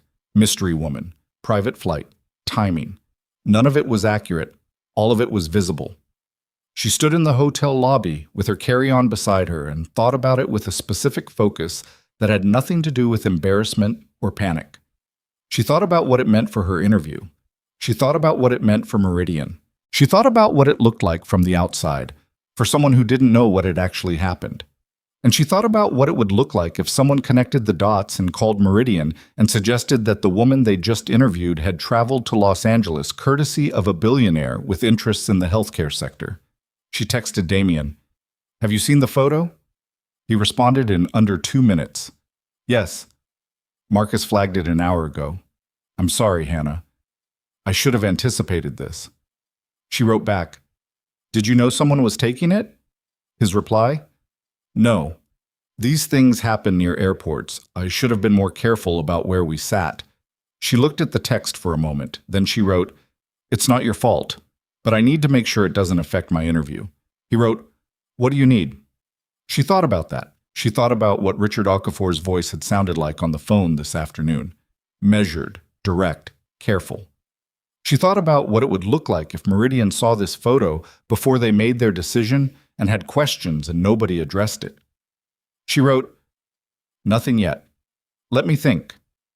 She put the phone in her pocket. She stood in the lobby for another moment, thinking. The thing about spending years learning to solve problems with limited resources is that you develop a specific instinct for what needs to be addressed directly and what can be left alone. The photo could be left alone, and it would probably blow over because she was nobody, and Damien's actual life was considerably more interesting to gossip publications than one grainy airport picture. Or it could attach itself to her name at the exact moment her name was being considered for something that could change her life. And then it would not blow over. It would calcify. She had spent the entire interview telling 3 people that she was exactly who her application said she was. That her background was real, her work was real, her goals were her own, and all of it was true. Every word. She was not going to let a photograph undermine the truest performance she had ever given in a professional setting. She sat down on one of the lobby chairs, opened her laptop, and started writing. It took her 45 minutes. She wrote it twice. The first version was too defensive, too much explaining, too many words working too hard to justify what needed no justification. She deleted it and started again. The second version was 12 sentences. It stated what had happened, when and why. It stated the nature of her connection to Damien Ashcroft, strangers who shared a terminal, nothing more. It stated plainly that no business relationship or professional influence had been offered or accepted, and it included a screenshot of the text exchange in which Damien had said, "I have one ask, not a favor. Tell me how it goes," which was the clearest available evidence of what neither of them had asked of the other. She attached the email to Richard Okafor's address, which was on the business card he'd left on the conference table. She almost hit send. Then she stopped. She called Damien instead. He picked up on the second ring. "I'm writing a statement to Meridian," she said, explaining what happened and what didn't happen. "I want you to know I'm going to send it." A brief pause. "Okay," he said. "I'm going to include our text exchange from tonight, Just the part where you didn't ask me for anything. That's fine. I'm also going to say that you offered me a seat on the flight out of professional courtesy after I missed my connection, and that no conditions were attached. She paused. Is that accurate? Yes, he said. That is completely accurate. Is there anything about your relationship with Meridian that I should know about? Anything that would look like a conflict of interest that I'm not aware of? A pause. Longer this time. 2 of our hospital networks have referral relationships with Meridian-affiliated clinics, he said. It's a standard partnership arrangement. It has nothing to do with their fellowship program. Would you call it a conflict of interest? No, he said. Would a reasonable person looking at it from the outside potentially ask the question? She appreciated that he answered that honestly. Yes. Then include it, he said. Be the one who names it first. She hadn't been sure he would say that. She'd thought he might say it was irrelevant, or that she was overthinking it. Instead, he'd said the thing she already knew but wanted to hear from him directly, because she needed to know he was the kind of person who would say it. Okay, she said. She revised the statement, added 2 sentences about the hospital referral relationship, noting that she had not been aware of it until this conversation and that it had no bearing on her application or her interactions with Damien Ashcroft. She sent it at 8:47 p.m. Okafor's response came the following morning when she was already at LAX for her 7 a.m. red-eye and running on 3 hours of sleep. Ms. Pierce, thank you for your transparency. This is exactly the kind of communication we value in our fellows. We look forward to speaking with you early next week. She read it standing in line for security, her carry-on between her feet, strangers flowing around her in both directions, the vast and indifferent machinery of departure operating at full morning speed. She read it twice. Then she put her phone in her pocket, picked up her bag, and moved forward. The red-eye landed at Columbus at 6:18 in the morning, 40 minutes late because of headwinds over Nevada that nobody had bothered to explain over the intercom. Hannah had slept in the middle seat between a college student who smelled like energy drinks and a man who snored in a specific rhythmic pattern that her exhausted brain had eventually decided to treat as white noise. She woke up with a stiff neck, a crease on her left cheek from the seat headrest, and the particular clarity that comes from sleeping just enough to be functional, but not enough to feel rested. She was back in Delwood by 8:30. Mrs. Kwan's cat was sitting in the upstairs window when she came up the front walk, watching her return with the impassive judgment of a creature who had opinions about irregular schedules. The apartment was exactly as she'd left it, the ironing board still out in the corner of the bedroom, the extra copies of her portfolio still on the kitchen table, her mother's photograph still on the shelf above the radiator, slightly crooked in its frame, the way it always was no matter how many times she straightened it. She put her bag down, straightened the photograph, and stood in the middle of her kitchen for a moment just breathing. Then she made coffee, called Renee, and told her everything she hadn't told her the night before. Renee listened without interrupting, which was unusual enough to be notable, and when Hannah finished, Renee said, "So let me get this straight. You missed your flight, spent the night in an airport, saved 2 people's lives, sent a preemptive statement to the interview panel, and got a call from the director telling you that you basically have the fellowship. He didn't say I have it. He called you personally from his cell phone." "I don't know if it was his cell." "Hannah, he called you personally." A pause. "Yes." "Then you have it." Renee's voice had something in it that wasn't quite tears but was adjacent to them. Mom would be losing her mind right now. Hannah looked at the photograph on the shelf. Her mother in a yellow sundress, laughing at something off camera, the kind of photograph that catches a person at their most themselves. "Yeah," she said. She would. They talked for another 20 minutes. When she hung up, she sat at the kitchen table with her coffee and opened her laptop and did something she hadn't let herself do until now. She looked up the Meridian Health Foundation Fellowship Program in detail. The salary, the housing stipend, the network of facilities where fellows rotated, the alumni list, which read like a directory of people who had spent the last decade reshaping healthcare access in the country in ways both visible and invisible. She closed the laptop after 20 minutes because looking at it too long felt like tempting something. She went to work.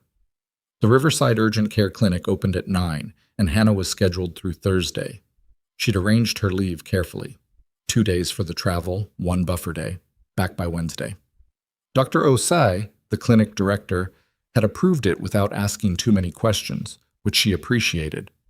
She hadn't told him what the trip was for because she hadn't wanted to explain it if it didn't work out.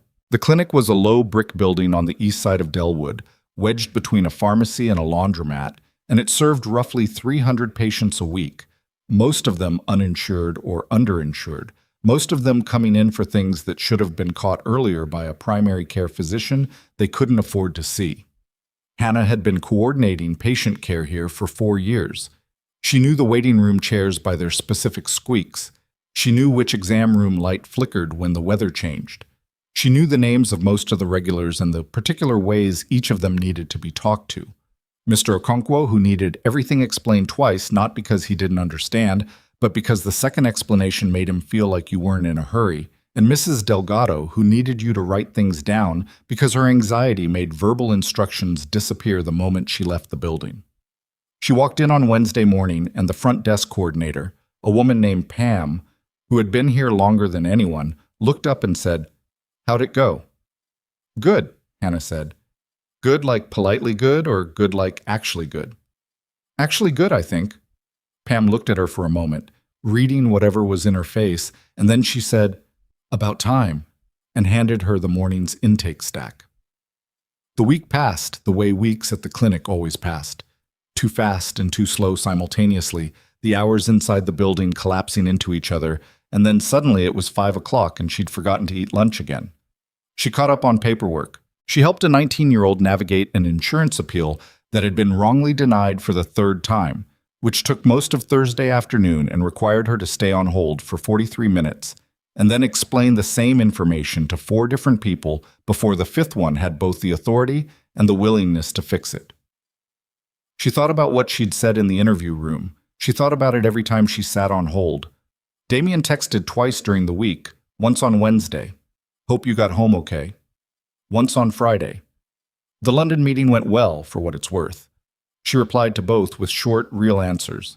It wasn't a correspondence exactly. There was no rhythm to it yet, no established pattern.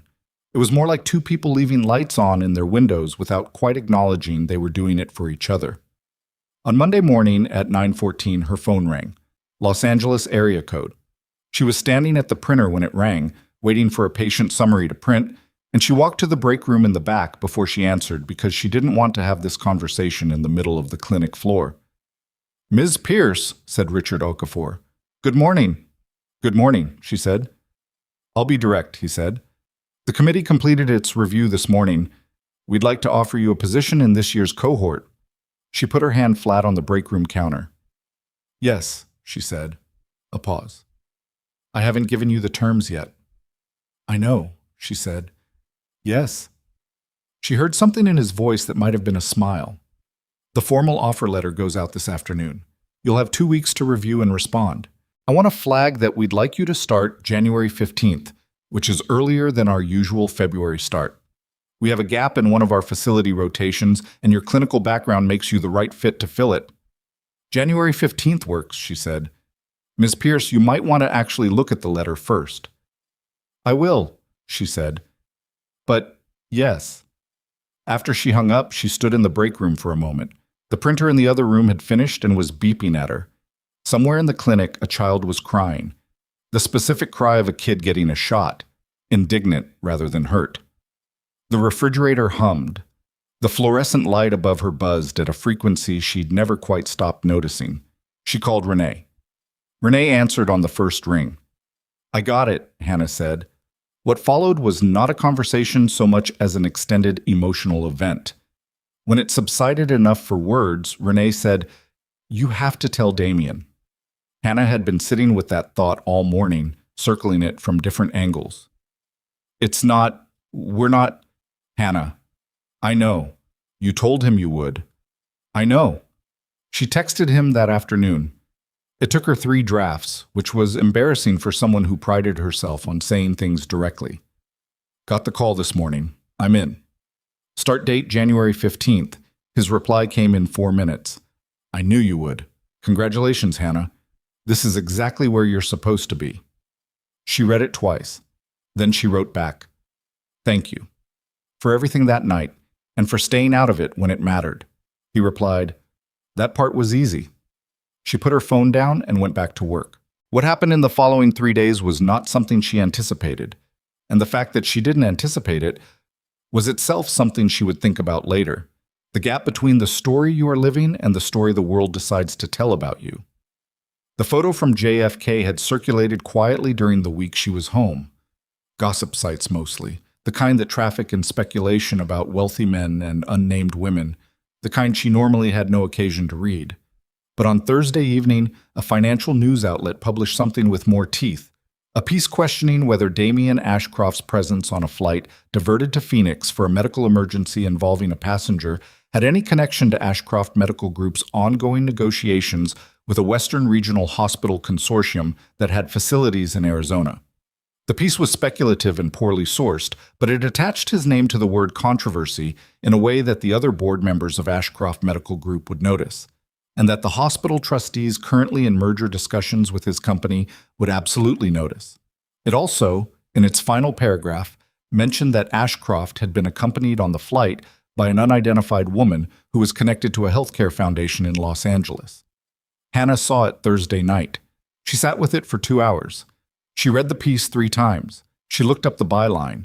A business journalist named Colton Webb, who had a history of writing adversarial pieces about healthcare consolidation, which gave the article a specific political weight beyond the gossip. She looked up the hospital consortium mentioned in the piece, Western Regional Integrated Health, a 7-hospital network she'd never heard of, but which, once she found their public filings, was clearly significant to Ashcroft Medical Group's Western expansion. She understood what this article was doing. It was using the photo, the flight diversion, and the unidentified woman, her, to construct a narrative about conflicts of interest and improper influence in a major healthcare merger. None of that narrative was accurate, but accuracy was not the point of the piece. Implication was the point. An implication, in the business world Damien operated in, could do real damage. She called him at 10 p.m. She didn't text first. She just called. He answered. "You've seen the Webb piece," she said. "Yes." His voice was even, which she recognized by now as the sound of him managing something. "My legal team has seen it. Marcus has seen it. I've had 4 calls tonight from board members." "What are you telling them?" "The truth," he said. "That the flight diversion was a medical emergency handled by a fellow passenger, that I had no prior relationship with that passenger, and that my presence on the flight had no connection to any business interest." "Are they believing you?" A pause. "Most of them. There are 2 trustees from the Western Regional side of the merger who are asking more questions than the situation warrants." She understood what that meant. "They're using it." "Possibly." "The merger's been in negotiation for how long?" 14 months. "And someone in that negotiation would benefit from a conflict of interest allegation." He was quiet for a moment. "You're good at this." "I've been in healthcare administration for 4 years," she said. "Resource fights and political maneuvering look the same at every level. The stakes are just different." A pause. Then, "Hannah, I don't want you involved in this." "I'm already involved in it," she said. "My name is going to come out. It might already be out and I just haven't seen it yet. When it does, whoever is driving this narrative is going to connect me to Meridian and they are going to suggest that you influenced my fellowship." "Which I didn't." "Which you didn't, but that's not how it's going to read in a follow-up piece unless someone addresses it. My PR team is handling it, Damien." She said his name the way she said most things, quietly and with enough weight to stop traffic. "Your PR team can explain what you didn't do. They can't explain what I actually did. That's my story, and I need to be the one who tells it." The line was quiet for a moment. "What are you thinking?" he asked.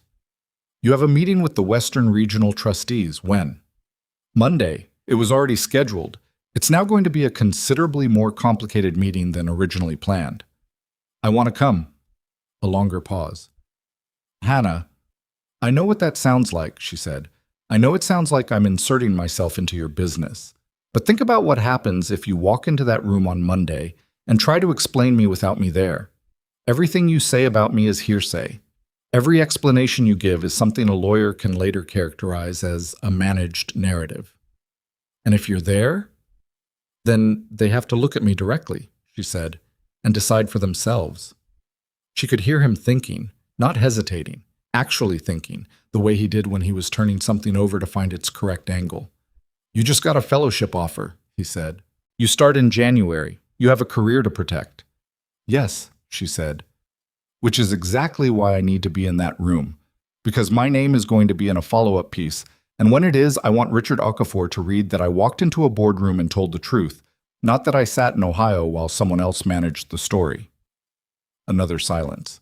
Then, the meeting is at 2 p.m. Monday, Midtown Manhattan, Ashcroft Medical Group's offices. I can be there, she said.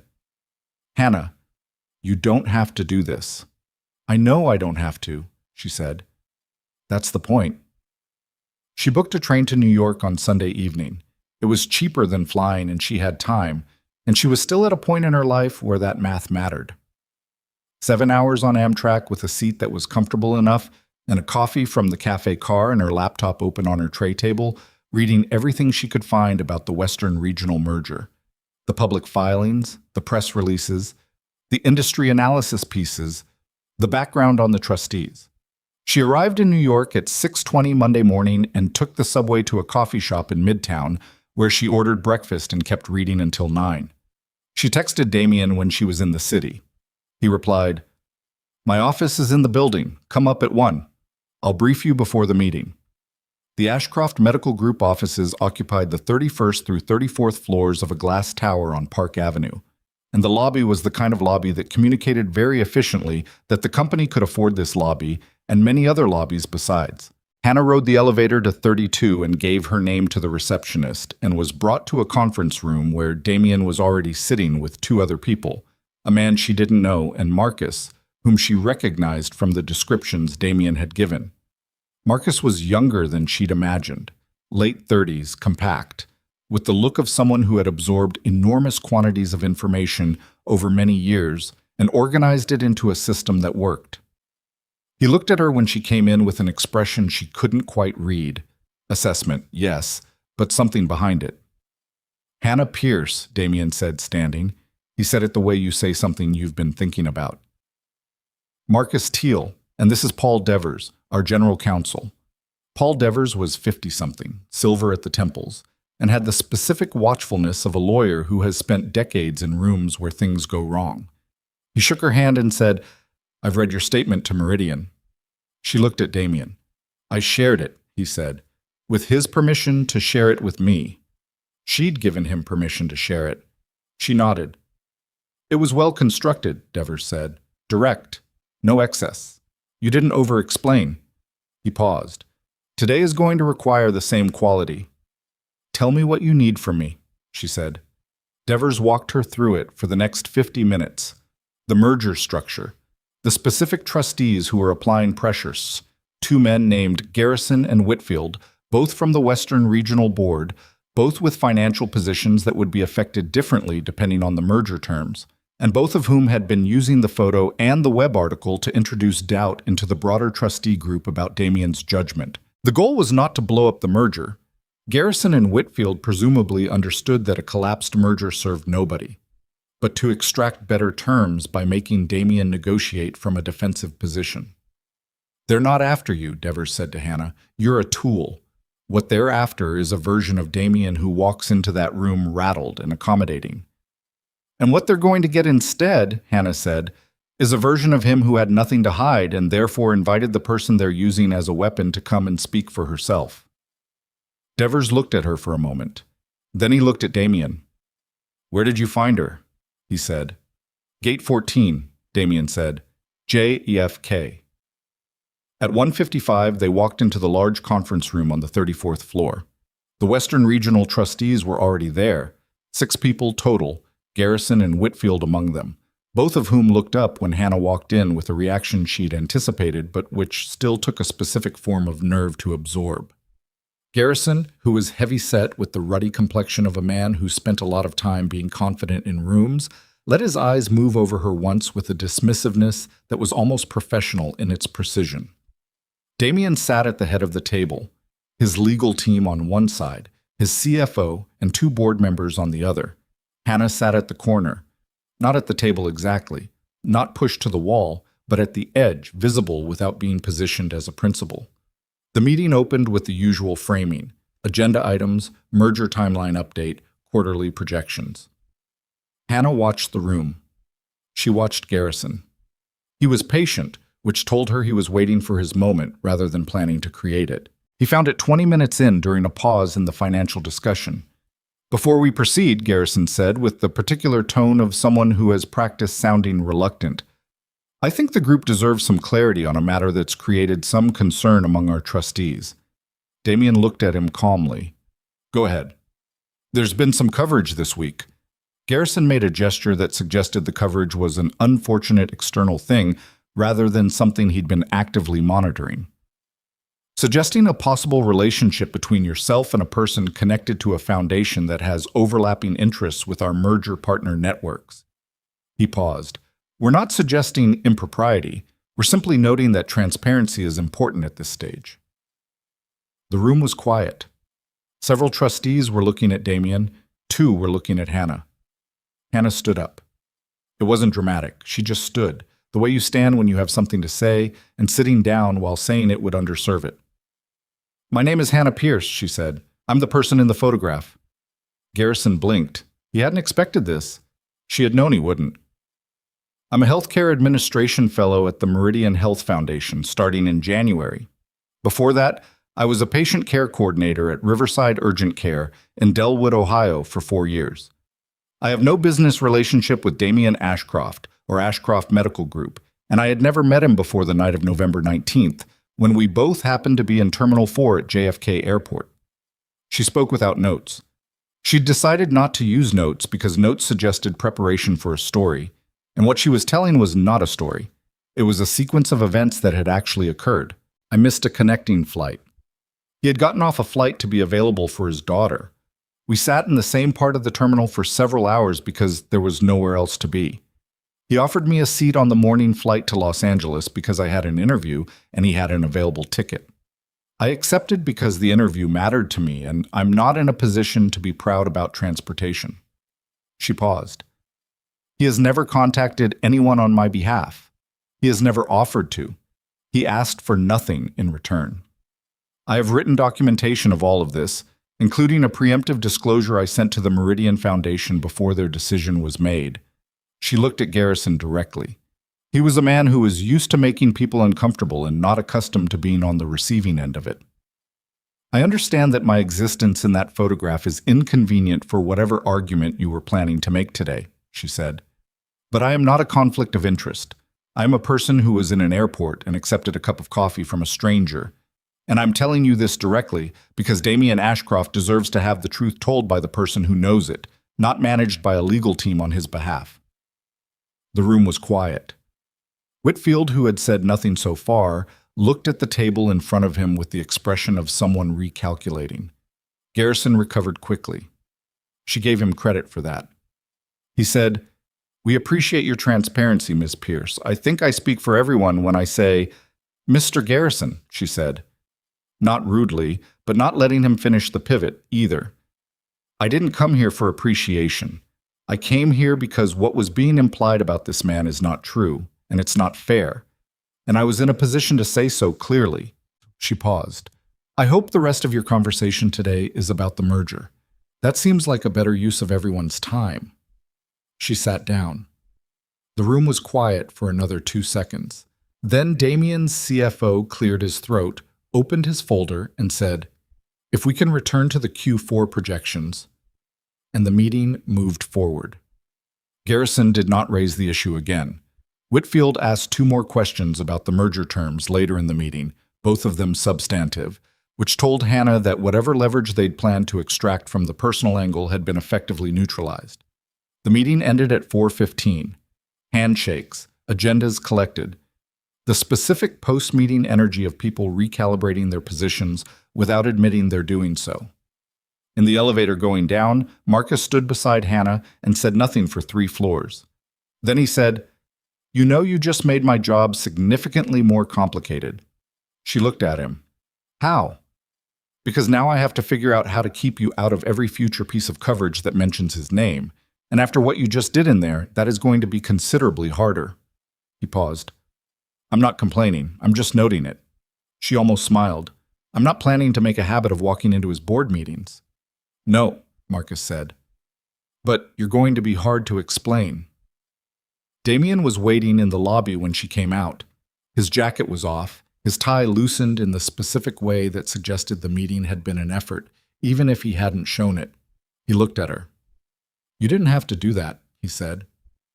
You keep saying that, she said. It keeps being true. It keeps being beside the point, she said. They stood in the lobby of the building, the afternoon foot traffic moving around them. Outside, through the glass, Park Avenue was doing what Park Avenue did, indifferent to everything happening inside the buildings that lined it. Did it work? She asked. The merger. We'll know in a few days.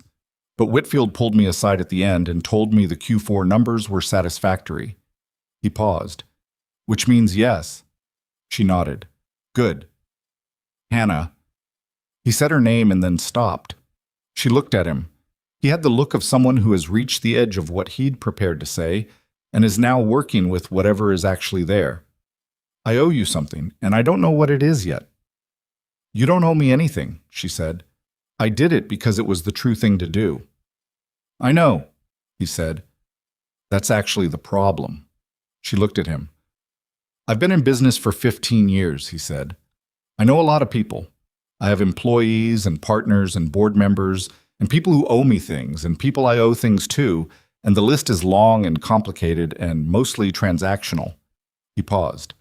I cannot remember the last time someone did something for me that was just true, with no architecture around it. She looked at him for a moment, at the tiredness in his face and the something underneath the tiredness that was less guarded than she'd seen it. I know something about that, she said. I know you do. They stood there for another second. Then she said, I need to get to Penn Station. I have a 7 o'clock train. I know where the subway is, she said. Not unkindly, just clearly. He nodded. He understood by now what that meant and what it didn't mean. She turned to go. Then she stopped. Damien, she said. He looked at her. When I start at Meridian, she said. In January. I'm going to be in Los Angeles for 2 years. She paused. That's not very close to New York. He held her gaze. No, he said. It's not. But it's not impossible, she said. She said it the way she said most things, quietly and with complete precision and without any decoration around it. Then she walked out through the glass doors and into the cold Monday afternoon, and Damien stood in the lobby of his building and watched her go, and did not look away until she was out of sight. Marcus appeared beside him. She's something, Marcus said. Yes, Damien said. You know she's going to make your life very complicated. Damien picked up his jacket from where he'd folded it over his arm. Probably, he said. You don't seem bothered. I'm not, he said, and meant it. He walked toward the elevator. Get me the Whitfield numbers by end of day. Already in your inbox, Marcus said. Damien pressed the button for 34. The doors closed. He stood alone in the elevator going up, and the expression on his face was the one he almost never let happen in professional spaces. Unguarded, uncertain in the specific way that means something has shifted and you're still figuring out where everything is going to land. He thought about what she'd said. Not impossible.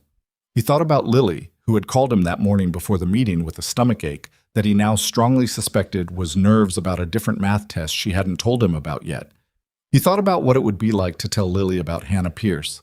Not yet, but sometime. He thought about Gate 14 at JFK and a woman sitting very still in the harsh airport light, her hands on her bag handles, not asking anyone for anything. He thought, of all the flights I've ever almost taken. The elevator reached 34. The doors opened. He walked back into the work that needed doing, carrying something new alongside it. Something that didn't have a name yet, but that sat in his chest with the particular weight of things that are going to matter for a long time. The train back to Ohio left Penn Station at 7:03, and Hannah sat in a window seat and watched Manhattan disappear behind her. The tunnels first, then the flat industrial stretch of New Jersey, then the gradual opening of the landscape into something wider and less certain of itself. She had her laptop open, but wasn't looking at it. She was looking at the dark window and the occasional light streaking past and thinking about what she'd said in the lobby of that building on Park Avenue. Not impossible. She turned it over in her mind the way you turn over something you've said before. You were fully sure you meant to say it, checking it from different angles, looking for the place where it fell apart. It didn't fall apart. That was the thing. She'd meant it with the same directness she meant everything, and it sat in her chest with the particular steadiness of a true thing rather than the anxious flutter of something said because the moment required it. She was also aware, with the clear-eyed practicality that had gotten her this far, that meaning something and knowing what to do with it were two separate problems. She was starting a fellowship in Los Angeles in January.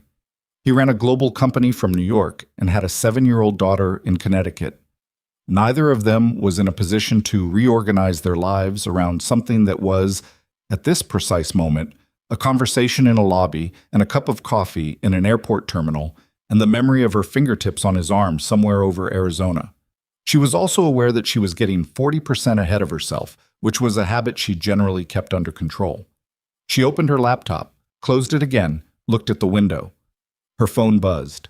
Damien, safe on the train?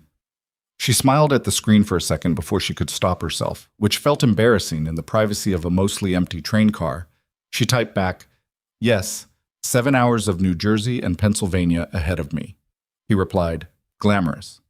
She wrote, it has its moments. Then, after a pause, the Whitfield numbers came through? His reply took a few minutes.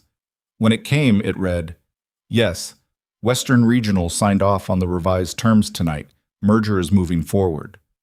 And then, after another brief pause, you should know that Devers said, and I'm quoting directly, that woman is either going to save your company or destroy it, and either way, I want her on retainer. Hannah read it twice. Then she wrote, tell Devers I have a fellowship start date and no interest in corporate law. He wrote back, he knows. He said it anyway. She put the phone face down on the tray table and looked at the ceiling of the train car, and the smile that crossed her face this time she didn't try to stop. She spent the last 2 weeks of November wrapping up her work at Riverside Urgent Care. She gave Dr. Ose 4 weeks' notice instead of 2 because she was that kind of person, the kind who considers what she leaves behind as carefully as what she's moving toward. She trained her replacement, a young woman named Tanya, who had just finished her certification and was quietly terrified, and Hannah spent her last week making sure Tanya knew not just the tasks, but the things underneath the tasks, which patients needed extra time, which insurance companies had the fastest appeals process, which doctors in the building responded well to directness, and which ones needed to be handled more carefully.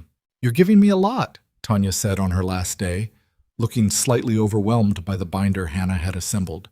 I'm giving you what I needed when I started, Hannah said. I didn't have it, that's why I made it. She packed up her desk on a Friday afternoon in late November, said goodbye to Pam at the front desk, and walked out of the clinic into cold Delwood air for what she understood was probably the last time in a professional capacity. She stood on the sidewalk for a moment. The pharmacy next door had its holiday lights up. A kid on a bike went by wearing a jacket too thin for the weather. The laundromat had its door propped open and warm air drifted out, carrying the particular smell of dryer sheets and industrial detergent that she associated with the 2 years she'd done her laundry there while her mother's washing machine was broken and she couldn't afford to fix it. She'd spent a lot of years on this block. It had not always been kind to her, but it had been real, and there was something in that worth acknowledging before she walked away from it. She walked to her car. She drove home. She started packing. December moved differently than most months. She gave notice on the apartment. Mrs. Kwan received it with an unexpected practicality that revealed she'd been half expecting it, and then, more unexpectedly, reached up and patted Hannah's cheek with one dry hand and said, "Good. You stayed too long already," which was the most direct expression of affection Mrs. Kwan had ever offered in 4 years of adjacency. Hannah found it nearly undid her. She put most of her things in storage. She gave Renee the boxes that didn't need storing, including their mother's cookbooks, and the set of dishes that had been in the family since before Hannah was born. Renee came over on a Saturday morning to help sort through it all, and they spent 6 hours in the apartment doing the thing that sisters do, deciding, arguing mildly, remembering, deciding again, drinking cold coffee, and crying twice at things that were not particularly significant on their own, but that carried the weight of everything adjacent to them. "You're really going," Renee said, sitting on the floor surrounded by boxes, a mug in her hands. "I'm really going," Hannah said. L.A. Renee said it like she was testing the shape of it. "For 2 years." "And then?" Hannah looked at her sister. "And then I'll know more than I know now. That's as far as I've planned." Renee looked at her for a moment. "What about Damien?"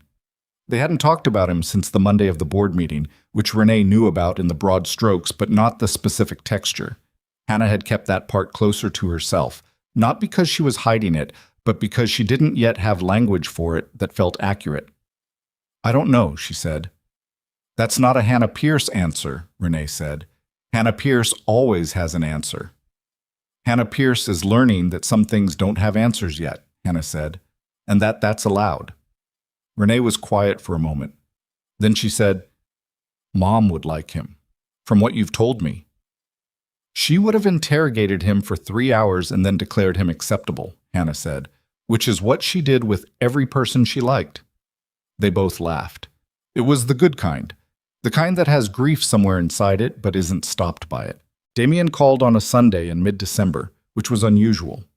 They had settled into a pattern of texts, irregular, real, often brief, occasionally longer in the late evenings when the day had wound down enough for something more than logistics.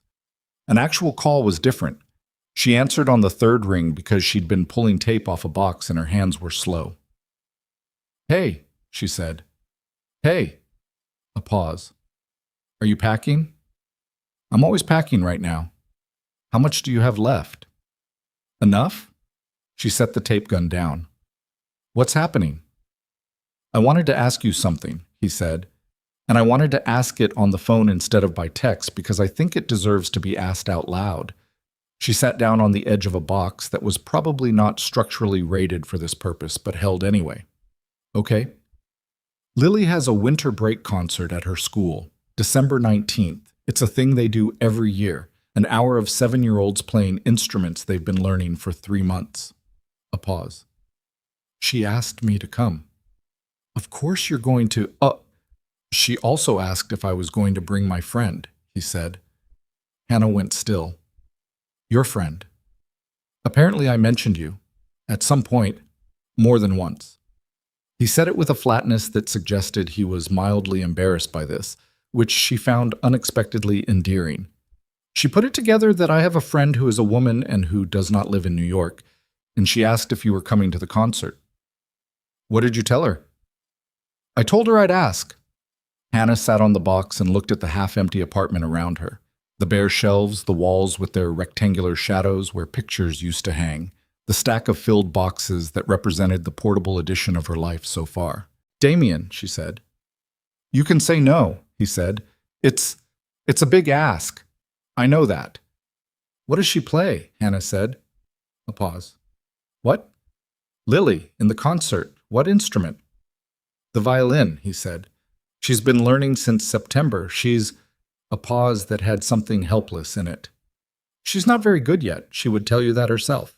She practices every day and she's improving, but she would be the first person to tell you that she is not currently a good violin player." "Does she like it?" "She loves it," he said. "She practices in her room with the door closed and she comes out with this expression." He stopped, like she's been somewhere else for an hour. Hannah listened to the quality of his voice when he talked about his daughter, the specific unguarded warmth of it, the way the careful management he applied to most things simply didn't apply here, the way Lily existed in him as a kind of constant ambient light. She thought about what her mother had said a week before she died, about being so capable that nobody ever tries to take care of you. She thought about Lily, 7 years old and practicing violin with the door closed, coming out with that expression. She thought about the train ride back from New York and the dark window and Not Impossible sitting in her chest like something with roots. "I'll be there," she said. She drove to Connecticut on December 19th. She hadn't told Renee where she was going. She'd said she had something to do before heading to Los Angeles, which was true, and Renee had given her a look that suggested she understood exactly what kind of something it was, and chosen, wisely, not to press. The school was in a small town 40 minutes north of the city, the kind of place that had existed for long enough to have the specific settled confidence of old New England, stone walls and bare December trees, and a village green with a flagpole. The school itself was brick and sprawling and had the comfortable permanence of an institution that had been doing what it did for 100 years and planned to continue. She parked in the visitor lot and sat in her car for a moment. She was wearing the charcoal blazer, the one she'd worn to the Meridian interview, over a dark red shirt, which was the closest thing she had to a winter concert outfit that wasn't also a business outfit. She'd driven up from Delwood that morning, which was 9 hours, and her back registered the complaint. She checked her phone. A text from Damien. "We're inside, second row on the left. She can see the door from where she's sitting." Hannah read that last sentence twice. Then she got out of the car. She found them in the second row. Damien stood when he saw her come in, which she hadn't expected. He was wearing a dark coat and no tie and looked like someone who had made a specific effort to appear less formal than usual, which she found she could see through immediately and which charmed her anyway. "You drove," he said. 9 hours, she said. He looked at her with an expression that had something in it she didn't immediately name. Then he stepped slightly aside and said, "Hannah, this is Lily." Lily was small for 7, with her father's dark eyes and the particular stillness that Damien had described, the careful watching quality of a child who is taking in more than she is giving out. She was wearing a dark green dress with white tights, and her hair was in 2 braids that had the slightly irregular quality of braids done by a father who was doing his best. She was holding a violin case in both hands and looking at Hannah with the direct, unapologetic assessment that children deploy before they've learned that staring is considered impolite. "You're Hannah," Lily said. Not a question. "I am," Hannah said. "You drove 9 hours." "I did." Lily considered this. "That's far." "It is," Hannah agreed, "but I wanted to hear you play." Something moved across Lily's face, not quite a smile yet, more the precondition of one. "I'm not very good," she said, exactly the way Damien had said she would say it. "Your dad said you love it," Hannah said. "That's the important part." Lily looked at her for another moment. Then she looked at her father with the expression of someone delivering a verdict. "I like her," she said. Damien looked at Hannah. Hannah looked at her shoes for half a second. "Good," Damien said. "Go line up with your class." Lily went. Hannah sat down in the second row, and Damien sat beside her, close enough that their arms nearly touched, and the auditorium filled with the noise of parents and siblings and grandparents arriving, and the particular electric anticipation of a room full of people about to watch children do something they've been working on. The concert was exactly what Damien had promised. An hour of 7- and 8-year-olds playing instruments they had been learning for 3 months. The cellos were earnest and imprecise. The flutes were enthusiastic. The violins were variable.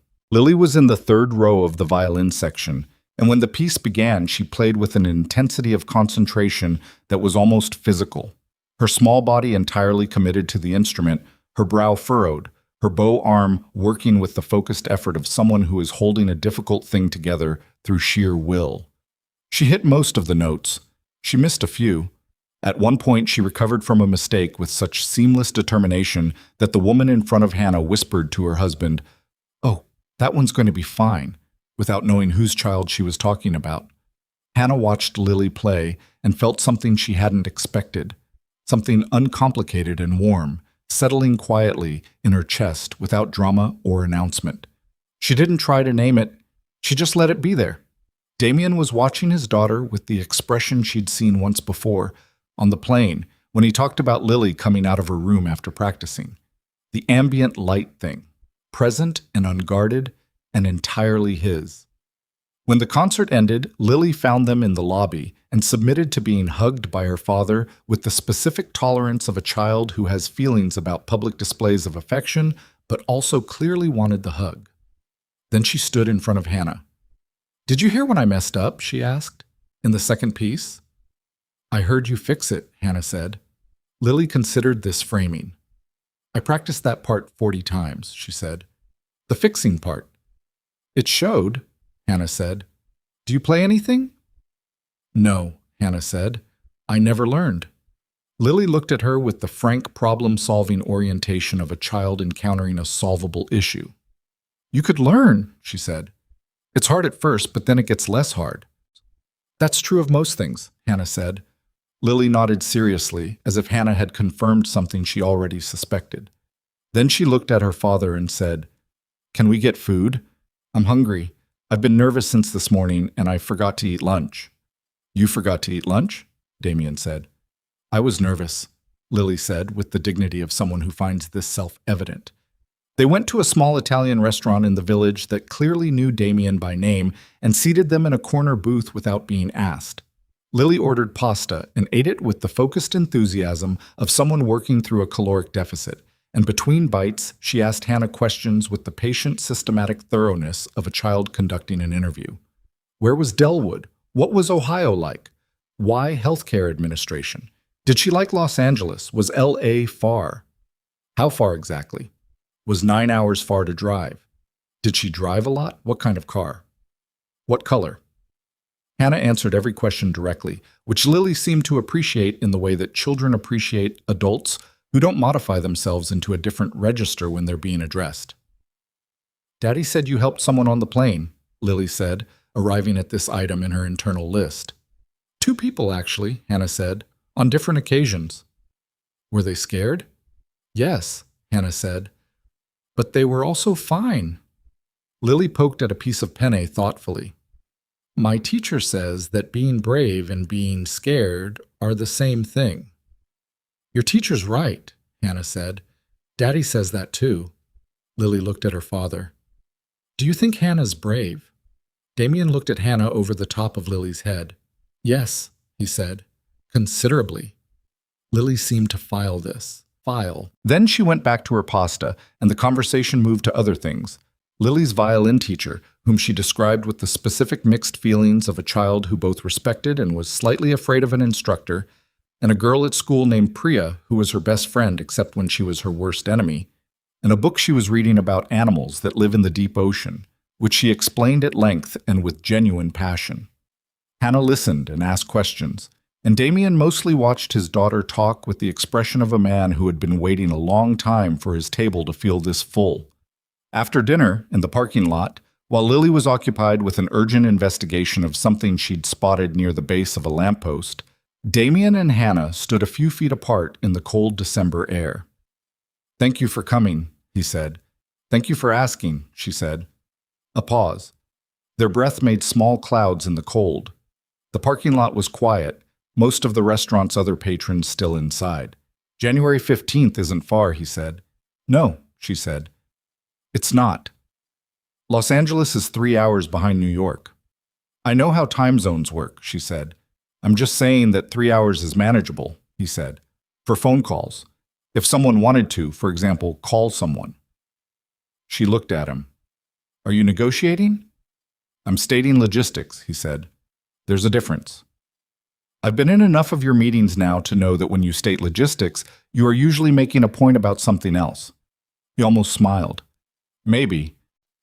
She looked at him for a moment, at the parking lot light falling across his face, at the tiredness around his eyes that never quite went away, at the something underneath all of it that had been there since the first night in the terminal, the thing she'd recognized without naming. "Damien," she said, "I'm not going to disappear." He held her gaze. "I know. But I need to do this," she said. "The fellowship. I need to be in it completely, not with half my attention somewhere else. That's not who I am."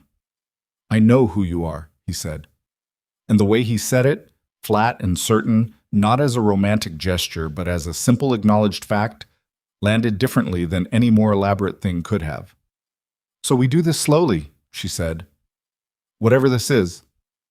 "Slowly," he repeated, like he was trying on the word. "Can you do slowly?" she asked. You strike me as someone who is used to deciding things and moving. I am, he said. It's a significant personal flaw. It's not a flaw, she said. It's just something to work on. Lily appeared at Damien's elbow. What are you talking about? Logistics, Damien said. Lily looked between them with the ancient evaluating intelligence of children who understand more than adults account for. Are you going to come back? She asked Hannah, bluntly, without preamble, the way children ask the thing everyone else is working around. Hannah crouched slightly so she was closer to eye level. Yes, she said. From Los Angeles? From wherever I am, Hannah said. Lily looked at her for a moment. Okay, she said, in the tone of someone who has received satisfactory information and is prepared to move on. Then she took her father's hand and said, I want hot chocolate. Can we get hot chocolate? There's a place 2 blocks down, Damien said. With the marshmallows? With the marshmallows. Lily started walking, pulling Damien by the hand, and he glanced back at Hannah over his shoulder, and she fell into step beside him in the cold December dark. And the three of them walked down a quiet Connecticut street toward hot chocolate, and the conversation shifted to things that required less weight, whether marshmallows were better large or small, which Lily had opinions about, and the deep ocean animals, which she returned to because there was apparently more to say about them. The year turned. Hannah arrived in Los Angeles on January 13th, 2 days early, because she was constitutionally incapable of arriving just in time for anything. She found a sublet in a neighborhood west of Westwood, a small one-bedroom on the second floor of a building with a jacaranda tree in the courtyard that was bare in January, but that the building manager told her would be covered in purple flowers by April. She put her things away with the practiced efficiency of someone who had moved enough times to know exactly what mattered and what could wait. On January 14th, the night before her first day, she sat at her kitchen table with a cup of tea and called Renee. You ready? Renee asked. I think so, Hannah said. You're not nervous? Hannah looked around the small apartment, the boxes she'd half unpacked, the view from the kitchen window that was a parking structure and the top of the jacaranda tree and a strip of the California sky, still orange from the sunset. Yes, she said.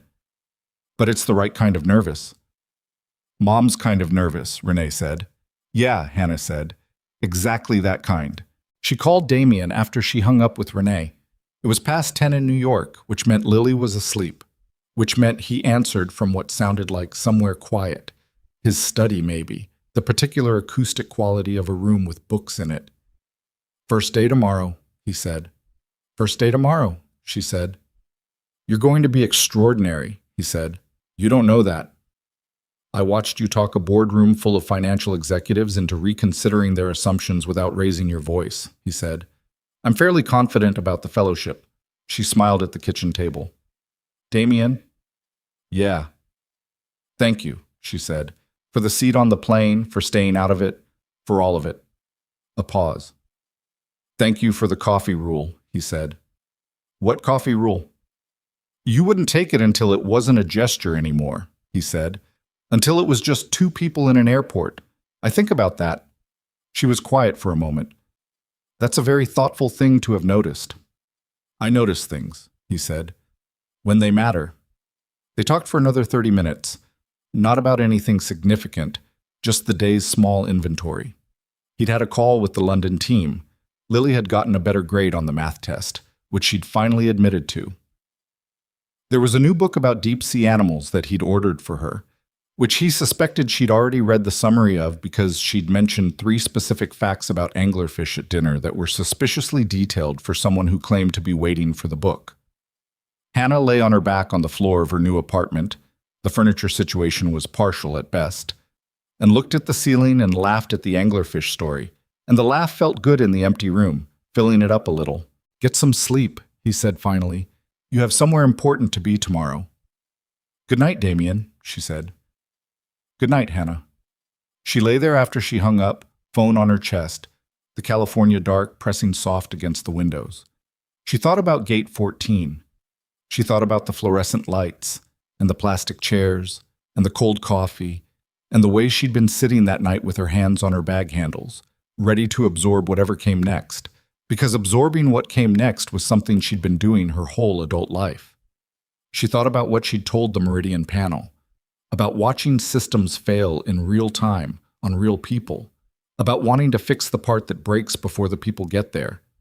She thought about Lily playing violin with the door closed and coming out with that expression, like she'd been somewhere else for an hour. The thing you get from doing something you love badly enough to keep doing it until you do it well. She thought about her mother, about the yellow sundress photograph, which was now on the shelf above the radiator in a kitchen in Delwood because she'd given it to Renee and then thought better of it and then given it back to Renee when she realized that she didn't need the photograph to carry her mother around. She had other ways. She got up off the floor, washed her face, and went to bed. January 15th arrived the way first days always arrive, both monumental and entirely ordinary. Hannah woke at 6, made coffee, and stood at her kitchen window watching the jacaranda tree do nothing in the gray early light. She dressed carefully, the charcoal blazer over a dark blue shirt, her good shoes, her hair pulled back. She looked in the bathroom mirror and thought, I look like someone who is supposed to be here. Then she corrected herself. She thought, I am someone who is supposed to be here. She walked into the Meridian Health Foundation at 8:45 a.m., and Richard Okafor was in the lobby, which she hadn't expected. And he shook her hand and said, Welcome, Ms. Pierce. And she said, Thank you, and meant it without qualification or complexity. The fellowship was hard. She had known it would be, and she had still underestimated it in certain specific ways. The volume of information, the speed of the professional environment, the gap between knowing something theoretically and knowing it in the actual flesh of daily practice.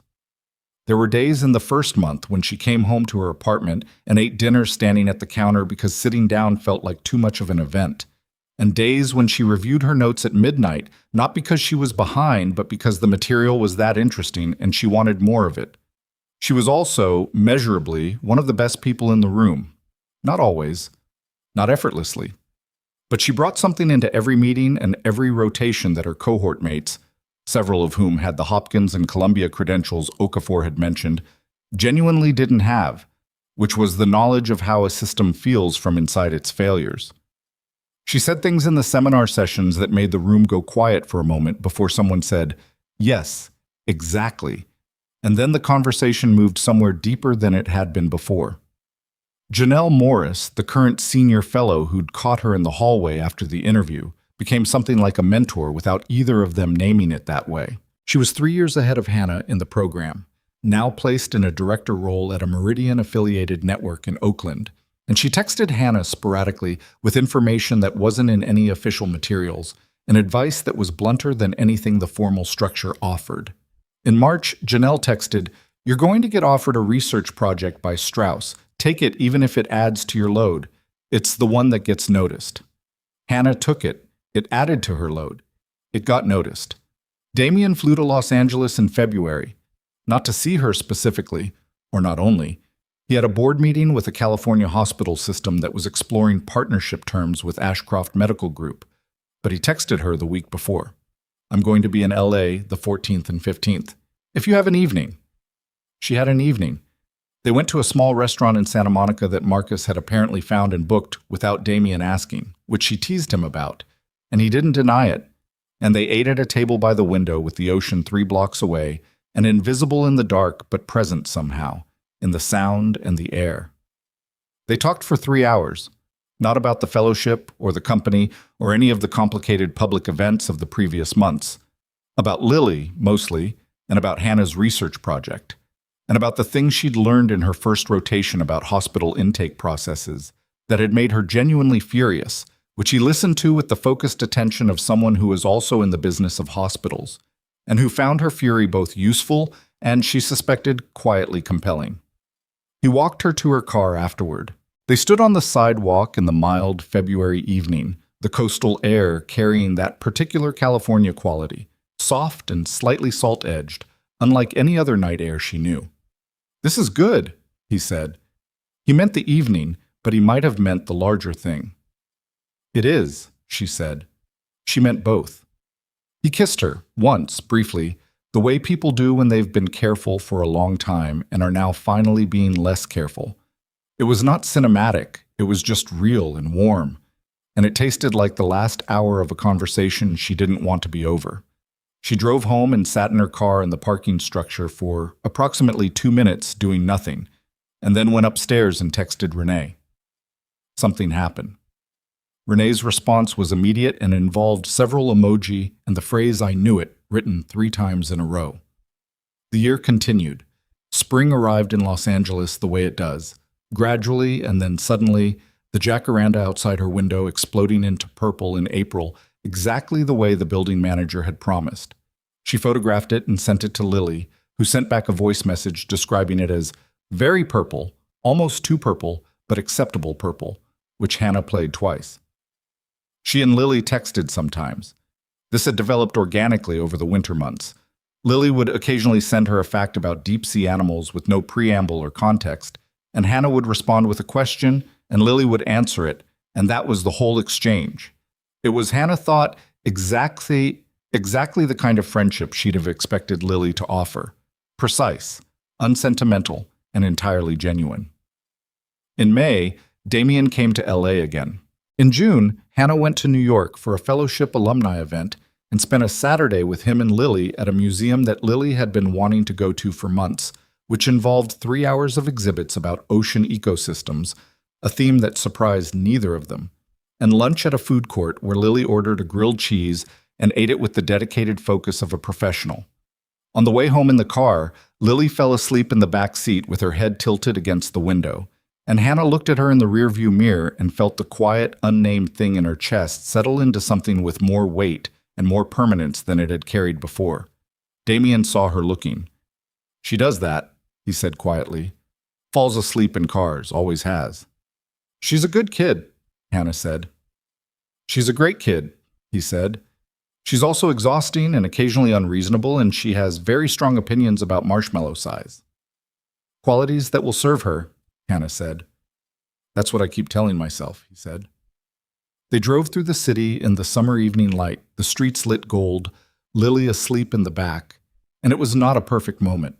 Damien had his phone face up on his knee, the reflex of a man who had never fully learned to be off duty, and Hannah had a headache from the museum air conditioning, and the traffic was bad and had added 30 minutes to what should have been a 20-minute drive. It was just a moment, an ordinary, specific, real one. Those were the ones that lasted, she was learning. Not the cinematic peaks, the ordinary ones, accumulated over time, that built the thing you were actually living. November came around again. 1 year. Damien called her on the morning of the 19th, which was the anniversary of Gate 14, though neither of them had explicitly marked it as such. "I'm at JFK," he said. She was at her desk in the Meridian offices, halfway through a briefing document on patient navigation systems in rural networks. "Why are you at JFK?" "I have a flight to London at 2, but I came through Terminal 4. A pause. "Gate 14 is being renovated, for the record." She put down her pen. "You went and looked." "I happened to be nearby," he said. "Damien." "I'm a busy man, Hannah. Sometimes I am near airports." She laughed. It filled her small office. Through the glass wall, Janelle Morris, passing in the hallway, glanced in and raised an eyebrow. "I've been thinking," he said, "about Gate 14. About a few things." He paused. "Your fellowship ends in January, 8 months. I know when it ends. I'm not trying to plan your life," he said. He stopped, started again. "Lily asked me last week if you were going to live closer when your fellowship was done." Hannah was quiet. "I told her I didn't know," he said. She said, and I'm quoting directly, "You should ask her, Dad. That's how you find out things." Hannah closed her eyes for a second. "She's right," she said. "She usually is," he said. "It's humbling." A pause.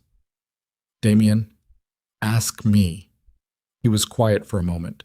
When he spoke, his voice had the quality it got when he was saying something real instead of something managed. "When your fellowship is done," he said, "I'd like you to be somewhere closer. Not because I'm telling you where to be, but because I don't want to be 3 time zones from you anymore." And I don't want Lily to be 3 time zones from you anymore. He paused. And because I have spent a year watching you become something remarkable from a distance, and I'd rather watch it from closer. Hannah looked out the window of her office at the Los Angeles afternoon. The pale sky, the palm trees, the particular quality of California light that she had learned to love without ever quite forgetting that it wasn't hers originally.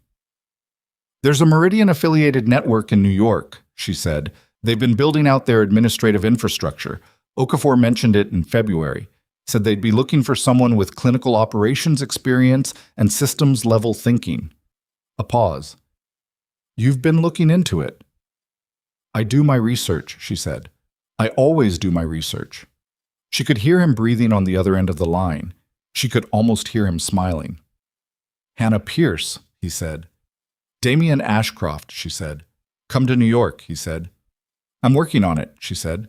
She hung up and sat at her desk for a moment with her hand still on the phone, looking at the briefing document she'd been reading, which was about the systems that existed between patients and the care they needed. All the complicated, invisible infrastructure that either caught people or failed them. The work she'd chosen. The work she understood in her bones because she'd lived on both sides of it. She thought about the night in the terminal, about sitting in the hard chair with her hands on her bag and the bad news settled somewhere in her chest, and the sense, not despair exactly, but something close to it, that the world was going to require from her, as it had always required, more than she had been set up to give. She thought about a man she didn't know sitting down 2 seats away and not saying the easy thing, not offering pity, just sitting down, staying. She thought about what she'd come from and what she was building and the distance between those 2 things, which was not something that had happened to her, but something she had done, incrementally and stubbornly and at considerable personal cost, over years of choosing not to give up on herself when it would have been far easier. The thing nobody tells you, she thought, the thing you have to figure out on your own, is that help and self-sufficiency are not opposites, that accepting a cup of coffee from a stranger is not the same as losing something, that letting someone sit beside you in the dark does not make the dark any less something you faced. She had faced it. She was still facing it, and she would keep facing it, because that was simply who she was. But she was also now not facing it entirely alone. That felt like something. That felt like a great deal, actually. It just didn't make noise about it. She picked up her pen and went back to the briefing document. Outside, the jacaranda tree she could see from the corner of her window was beginning to lose its flowers, purple petals falling slowly in the afternoon air, entirely unconcerned with how the story was going to go. It was going to go fine. Better than fine. It was going to go the way things go when the people involved are honest with each other and willing to do the work.